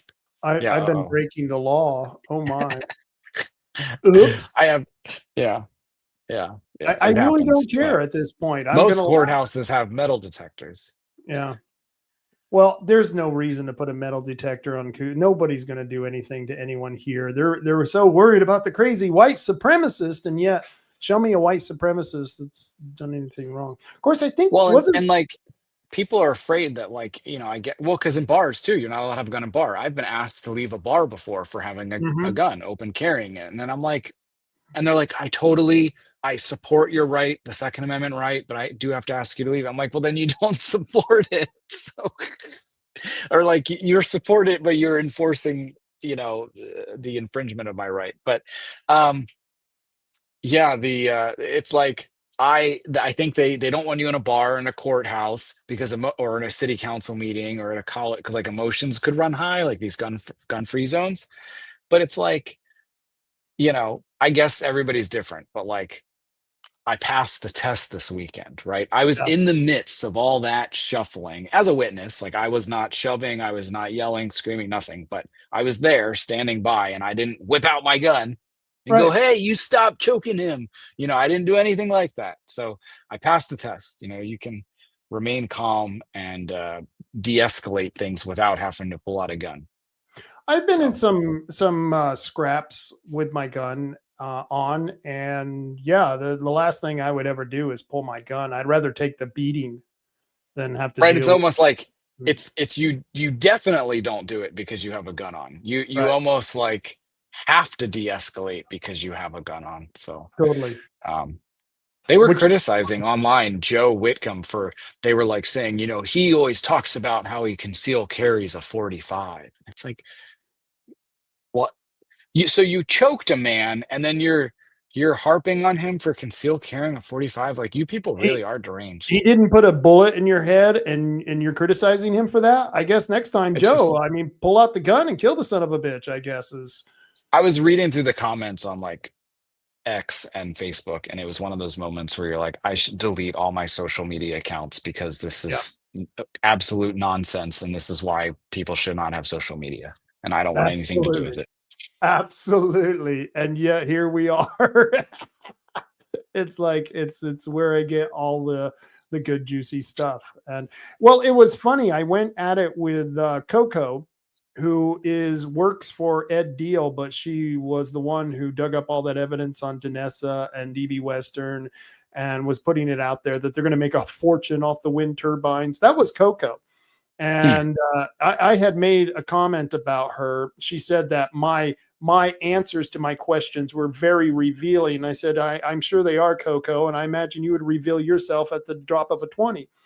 And of course, it was just a joke, and it was at her expense. And we got into it. I got into it with Edtl, and not really got into it, but we were exchanging comments. And I talked about Coco, and in one of the comments, I said, I'll wait for Coco's reply because usually the senators don't reply. And so Coco replied with a screenshot of that insult from over a year and a half ago. And I'm thinking myself, what kind of sick, psycho, sadist bitch keeps a comment from a year and a half ago to put on the screen and I'm talking minutes. She had that up in minutes. And of course I replied, oh, that's funny. It's a classic. You must have really hurt her feelings. Is it her? He? Coco? Her, Coco. It's a her. And I've never I met her. Deal and talked with him briefly, like I said earlier in the show, about we were discussing like whether the bylaws whether the platform would stay if they didn't ratify and stuff. He actually seemed pretty reasonable. I didn't get any like weird, evil senator vibes from him like I do with other people. He listened to me, didn't know who I was, but he still listened. That's like pretty important. And other people were like John Wright from Lynn County, the credentialing chair, and the guy who authored the platform was like, no, the parliamentarian is wrong. She's wrong that she doesn't know what she's talking about. It's like, yo, like, who the F are you to say that? Like, maybe you should work your ass off someday to be parliamentarian, and then somebody can call you wrong, actually work for the position. And that's what I kept asking Ed. I'm like, Ed, come on, man. Like, who's the source of truth? Like, is it this guy or is it the parliamentarian? And he agreed that the parliamentarian should state her, formal opinion on the topic. And he was going up to the microphone to do that. And then that was right when they announced the emergency. But although I will say earlier in the week, he said that he made comments that were like absolutes, which is like when you have a conflict, like when you and your spouse are arguing, they always tell you like conflict resolution 101 or like ways to like get along. You don't ever use absolutes. You don't say like, Rob, you never do the dishes. I mean, maybe you don't, but usually it's never an absolute, right? Like, right. And he said, he was talking about the platform, and he said, no one ever looks at this platform. They take it and they throw it on the shelf and they never look at it. And he said that no politician has ever used this for campaigning. They don't campaign with it. And it's like, that's not true. And that's it's the like, problem. you're out of touch, man, because I've used it for campaigning. Todd Vaughn has used it for campaigning. Todd Vaughn got me to use it for campaigning. And I look at it all the time. I've referenced it. I've screenshot it, sent it to like city councilors who were voting on an important topic. And I was like, hey, just for reference, this is what the Republican Party stance on this topic is, just to help you frame the issue. And I've sent it to other people running for office. Like people, they ask like, hey, I put my name in the hat for school board, but I honestly, I'm going to be honest, I don't really like know what I would be doing I'm a parent, my kid's in school. I don't like the decisions they're making, but like, how do I articulate what I stand for? And I've sent them like, well, here's the party's position on education. And when we have an 18-page platform, that section's like pretty big, and I'm able to send them a lot of information. Yeah. And they've used that in their campaign literature. and paraphrased it. But now the new one, it's like you'd have to look through and read everything to find the like couple sentences about education, and they're so high level and vague, you don't really know what you stand for. So anyways, long story, but Ed, that I didn't like. Like, Ed, come on, get in touch with your constituents a little more, and that was not accurate. Stop using absolutes. Yeah. Don't ever use absolutes again. Yeah, and you're right. Don't use it when you're fighting, because your wife will remember every time she did the dishes and will bring it up. Don't you remember? Yep. And you'll lose. So, man, just don't even try that. So, no, with Edtl, like I said, I've never met him. I'm excited to talk with him and meet him. And he seemed like a good guy. He seemed like a good guy that I've talked to him. I mean, I've just listened to Ben. Ben's a friend, and I'll take his what he said about Ed and with what everyone else says about him. But I like to prefer or refer to my own judgment. You know what I mean? I'll deal with the man, and however he deals with me is how I'll treat him as well. And I think we're pretty damn fair with people. I think we allow people their time to talk. In fact, Jeremy Roberts could have been on this show talking with you, still can. And it just kills me. He can come on anytime he wants. And yet, he says, no, it's. Well, people need to state their bias and their research up front. So like for Ed's bias, he was totally for this new platform. He really thought it was ridiculous. He made it very clear that people were trying to go back to the old platform.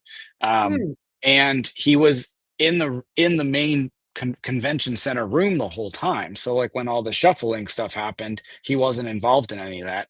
And then after all these things, the shuffling, the choking, and all the platform stuff, the whole platform, argument, as far as I know, I don't think he reached out to anybody from that minority faction and ask them about their views on why do you want to keep the old platform? What is it about the old platform that you really are willing to fight for? And so it's like, you have a high bias, and then you are a little out of touch with your constituents, and you didn't reach out to the other side about these events. Versus Ben, I mean, Ben has a bias the other way, right? And he knows a lot of these people, but he talked to all of them. And I do think Ben has a pretty good pulse on like the constituency. Yeah. And people can argue with him on that, but he does go out there in the public. He's, any grassroots activist is in a way more authentic relationship with the constituency than a senator. Mm-hmm. Like when you go to meet, especially an incumbent, like you go to oh my gosh, I'm meeting Edtl. Oh, and like the things you talk about are not authentic. It's in the context of, oh my God, this is a senator or a representative or whatever he is.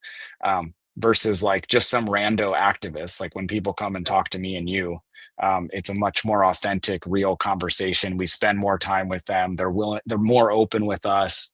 Yeah. But I don't know. Does that make sense? They're willing to tell us things that they're not going to tell government officials. That's for damn sure. I may be in trouble here. It says Tanya says Edtl's wife is his chief of staff. I hope Coco isn't his wife, because boy, I really insulted her. So what'd you say? Like I said, she's told me that my answers were very revealing, and I said, whatever, Coco, I'm sure you reveal yourself at the drop of a 20. But we were going back and forth at each other, and she was lying about Danessa and her dad, and it got really heated. And she's a pit bull. I mean, that's a compliment in my eyes. She's in politics. You know what I mean? If you have someone on your staff, you want a pit bull. I just don't want her coming after me, and I bite back. So, that's life. And I don't care if you're a woman. I'll give you the Republican handshake like nobody's business. I don't care. Anita Khan, here I come. Love you, baby. At least Jeremy should learn how to force choke and from Star Wars. So you're not actually making contact. You're just like trying to, like the Darth Vader force choke. Yeah. Force choke. Yes. I like that. I like that. Like when you're in elementary school and you're like, I hate you, so I'm squishing your head. Rob, I'm squishing your head. What was that? Like at least do that. The Kids in the Hall. Do you ever watch that show? It's Stop squishing my head, Rob.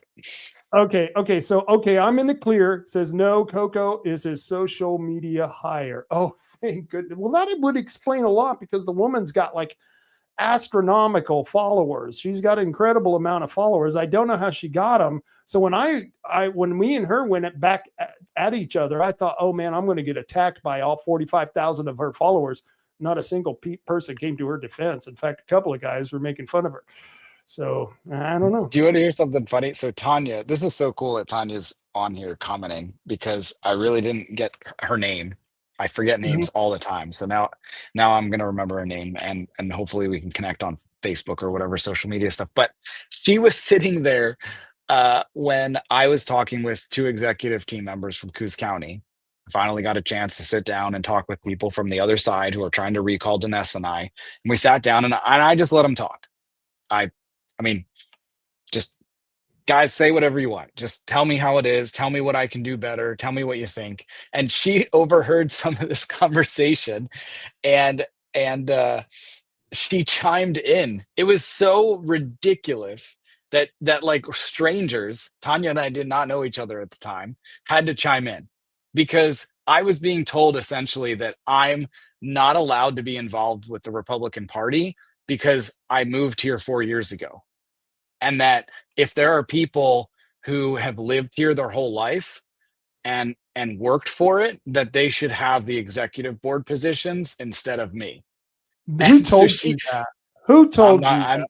We're at a ceasefire, so I'm not going to reveal it. But it was so ridiculous that a stranger had to chime in and go, what are you talking about? Like people move from town to town like all the time. Like that does not make them invalid or any less of a thought leader or a representative. And so these people barked back at her. They barked back at her and essentially told her to shut up because she's like entering a private conversation, which, in general, but like they were belittling me for essentially being a foreigner. And Tanya's like, look, you're in a public room. You're in a public environment, right? Like, what are you can't. And they're like, you leave us alone. Like you stay out of this. And I'm like, guys, how about we leave the three of us? Why don't we go find a more private place to discuss this, which I had offered to them earlier in the day. And I was told, no, they didn't want to meet in private. Okay. So we're having this public discussion that people can listen to. And so I'm trying to get them out of the room. I'm like, come on, guys, I'm trying to de-escalate, right? Let's get out of here. Leave them alone. Stop yelling at each other. Well, they wouldn't leave. So I kind of spoke. I was like, guys, this is the problem. This is the difference in our leadership styles. You think as a leader, you can control what people do and think and say, and you can't. You can only control yourself and your own actions and your own environment. You can choose to change all of those things, but you cannot change other people. And that is what I know. And I didn't know this my whole life. I used to get super mad at people and be upset with them and have mixed up expectations and be frustrated about it. But I had to learn as I grew older and became an adult that you can't change other people. You can only change yourself. You can hope and you can help people change, but you cannot change them, especially by yelling at them and telling them to shut up and go away. So that got them out of the room. They were like, okay. So then we all left and we went into a private meeting. But it's so cool that Tanya was there for that. And I've told people about that. I was like, and then this lady it was that insane that this lady had to speak up. So thank you for speaking up, Tanya. It actually meant something. Thank you. It really did. And I apologize for the people of Coos County. We're a little bit, we're crazy down here. What can I tell you? But it seems like we're all a little bit crazy, man. We're all a little bit crazy. I don't know. The party's going nuts. And now it's on full display for the world to see because we get tired of keeping it a secret. It's like you're in a family and there's members of the family who are in some kind of incestual relationship or something, and we're all supposed to keep quiet about it because we don't want to embarrass the family. So we're going to let this weird relationship go on because we don't want to get embarrassed and we don't want the family embarrassed, and yet it's still happening. And it's like we need it's gross, you know what I mean? And there is sunlight is the antiseptic. You put a little light on this stuff, and it's amazing. I think here in Coos County, we never would have been able to do what we did without going to the public and telling the people the story, because I couldn't even believe it when I was telling it. You know what I mean? It was like, I'm glad there's so many of you who are experiencing this, because you feel like you're dealing with Antifa people. Well, people warned me before getting involved with the Republican Party at all. Other people, everyone warned me. They're like, it's crazy. I mean, I would even hear you and other people talk about it all the time, and it would actually be, it was a huge turnoff. I was like, I like, why would I want to get involved with any of that? And it sounded stupid and boring. Like, shouldn't the Republican Party be having like fun events and everybody really be like getting along, having, potlucks and barbecues and dancing to good music and cheering for Trump? Like, that's what you think about. And then I'm hearing it from you guys, and it was like, that sucks. And then I got involved, and it's even worse than you can ever imagine. And but so if they're giving you the excuse that you shouldn't be on the executive board because you haven't been here for at least 20 years or longer. That was just one reason. Okay. So what would they tell someone like me? Because they don't want me on the executive board. So I'm deplorable. Well, of course. No, I'm like that. That came up. Yeah. You're a deplorable. I'm a deplorable. I associate myself with many deplorables. Essentially, I was told that the middle, what was the exact phrase? The middle runs the world.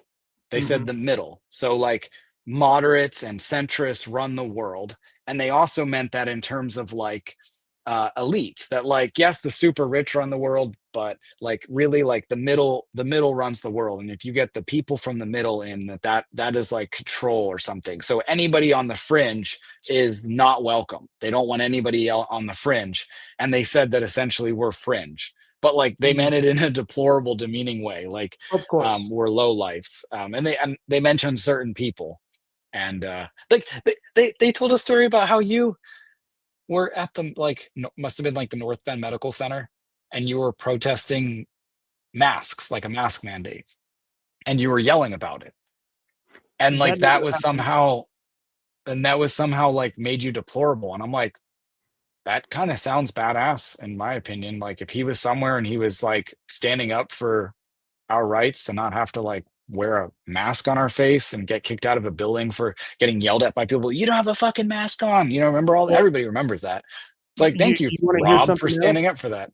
I didn't do it. I've never been. I guess the North Bend Medical Center. Never. So yeah, I would have. I mean, it didn't sound right. It sounded like a made up story, but the person who told it to me was sure as shit it happened. And that because I asked them to give me an exact example of what makes you such a shitty human. That was their example, and I'm like, that's not it.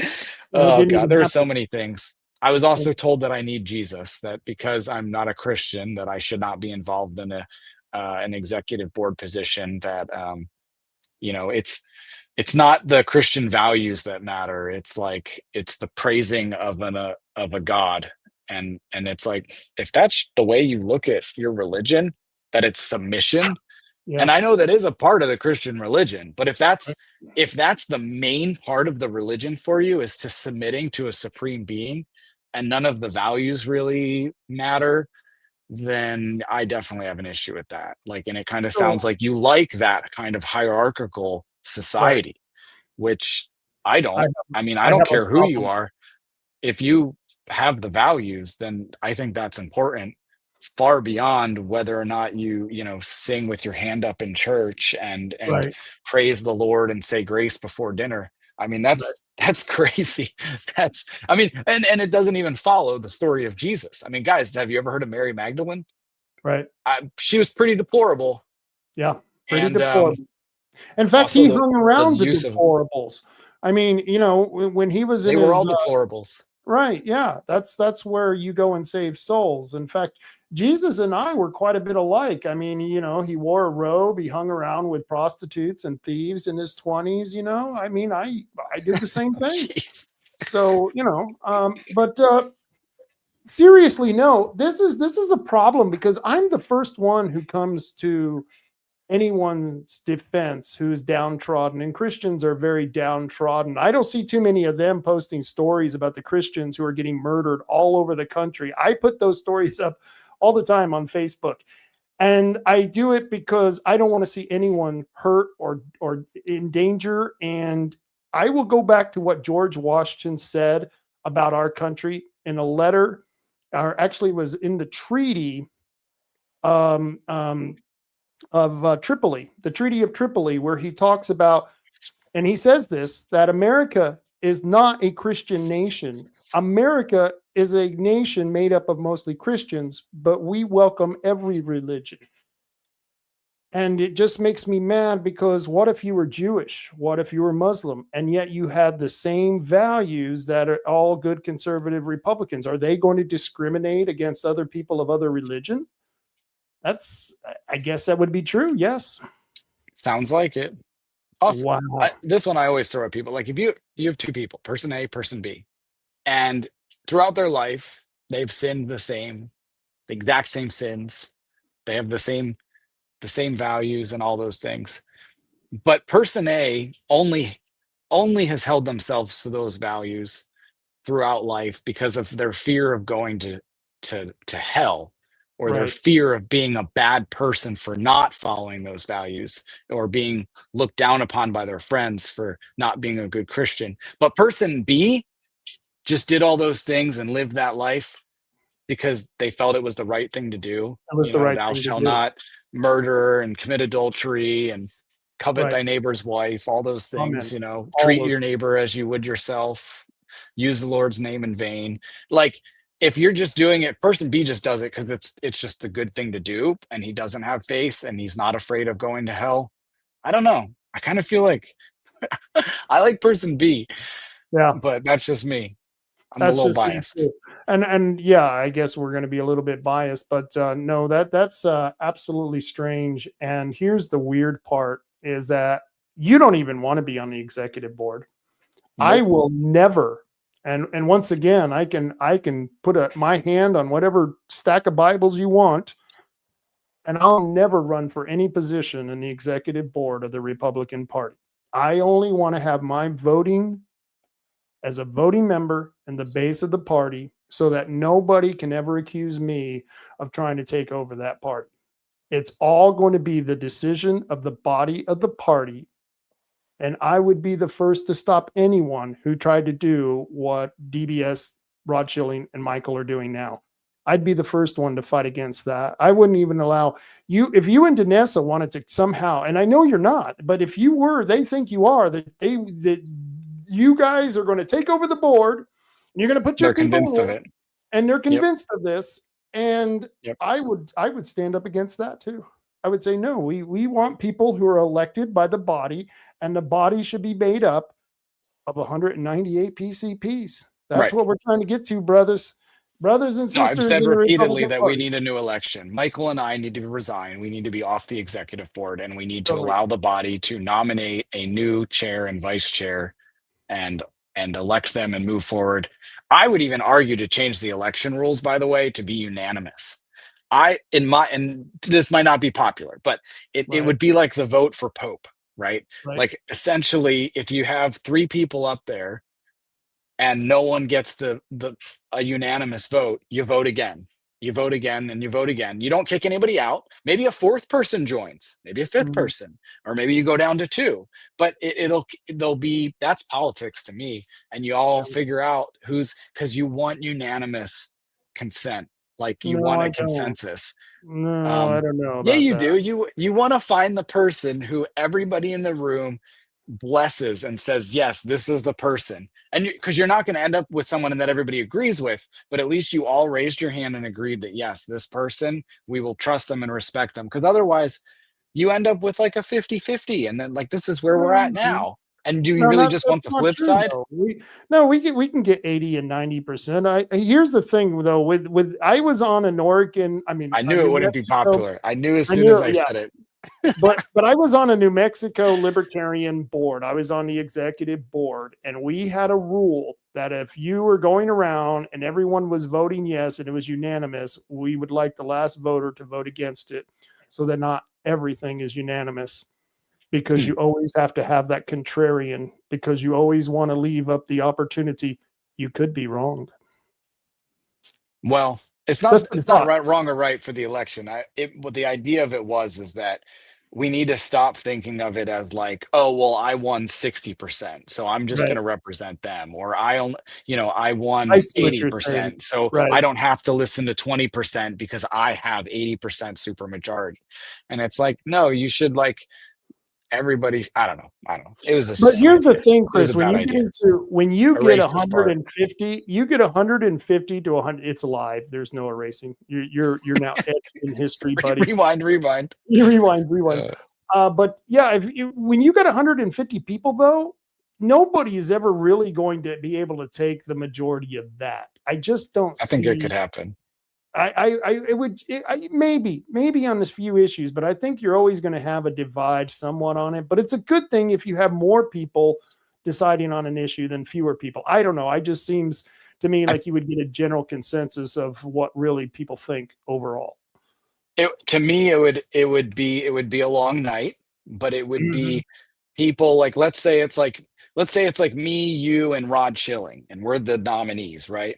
That's a pretty good spread of different types of people, and we're going to reach different crowds. But we'd have to me, you, and Rod at one point would probably get in a room and be like, all right, like, we're stuck. It's a gridlock. It's like 40, 30, Right. 30. What are we going to do? One Right. of us should probably drop out, or one of us should tell our faction to vote for the other. And then, okay, now we're down to 2. And yes, I've got a majority, let's say it's, I've got 60 and Rod Schilling's got 40, or vice versa, well, now we got to really start pitching, like, and if it starts going one direction, maybe the other one resigns. But the act of them resigning and saying, look, I'm going to drop out. Chris is obviously clearly the winner. And it's like, I don't know. It's more of like I shouldn't use myself as the winner as the example. But yeah, I get what you're saying, though. You get a unanimous consensus, and that way everyone feels represented by this person. And heard, and everybody was involved, and everyone had their fair shot. I think there are so many things that we are doing as activists. I mean, we've got, right now we're doing the petitions. We're going to get a new petition. They're going to put the tax that we just got passed today, by the way, in case anyone who doesn't know, the Senate just passed the tax. Crazy. And it's crazy, but they're going to put it up for a referendum. So I'm going to have that petition out soon. And hopefully, God, people, we're going to need a lot of help on this. We're really going to need a lot of help on this petition. But the party, if it was functioning properly, to me, there should be people who are willing to be a committee chair of some committee who's going to work on these petitions. Just like there's a chair for people who are going to work on getting people elected. And all of those things should be functioning right now. And there's enough things to happen that there is plenty of room for everyone to be a leader. This is like, especially if we can get it up to 150 and 200 people, we can have committees and people giving reports at meetings and organize. And it's so much delegation going on. But yeah, with what do they have, like 20 people right now? Yeah. No, they all have to be involved in everything, but they love it. And what were we going to say about Danessa? Oh, and so I was going to say, Danessa, you, Diane, Marty, even people like Tom and Nancy, they're self-activated activists, and they're doing their own thing because they're not people who just sit on their laurels and just let the world take over. Right. And that's what we need in the Republican Party. And if we had those committees, because the party was functioning, because we had all the PCPs that we needed, that would be so great. That would be such a cool party. And I don't know why people don't understand. That's what we want to build it up to. And that's all we want. That's all we want. And we're called the crazy. And we're not Christian enough. We're not living here long enough. I mean, it's like all these excuses are really not legitimate excuses. You know what I mean? They're superficial. It's not like, oh, Rob doesn't know how to create platform or planks to a platform. He doesn't know how to write these kinds of things, or Chris doesn't know how to do this. No, we know how to do that. They know we know how to do it. Right. And they're using all these other excuses. But I've always known I'm a deplorable. The word deplorable too. I was like, isn't that what Hillary Clinton used? Yeah. Well, you get into the boxing ring. I never pulled punches. And when you get, it was like Ben talking about Michael, he's got emotional problems. He's got some mental problems. He's not fully all there. I personally, I think he's got a few problems. He's on the scale for autism or something. I don't know what it is. And I think it was cruel of those people to put him in that position. I think it was absolutely cruel of them to do this.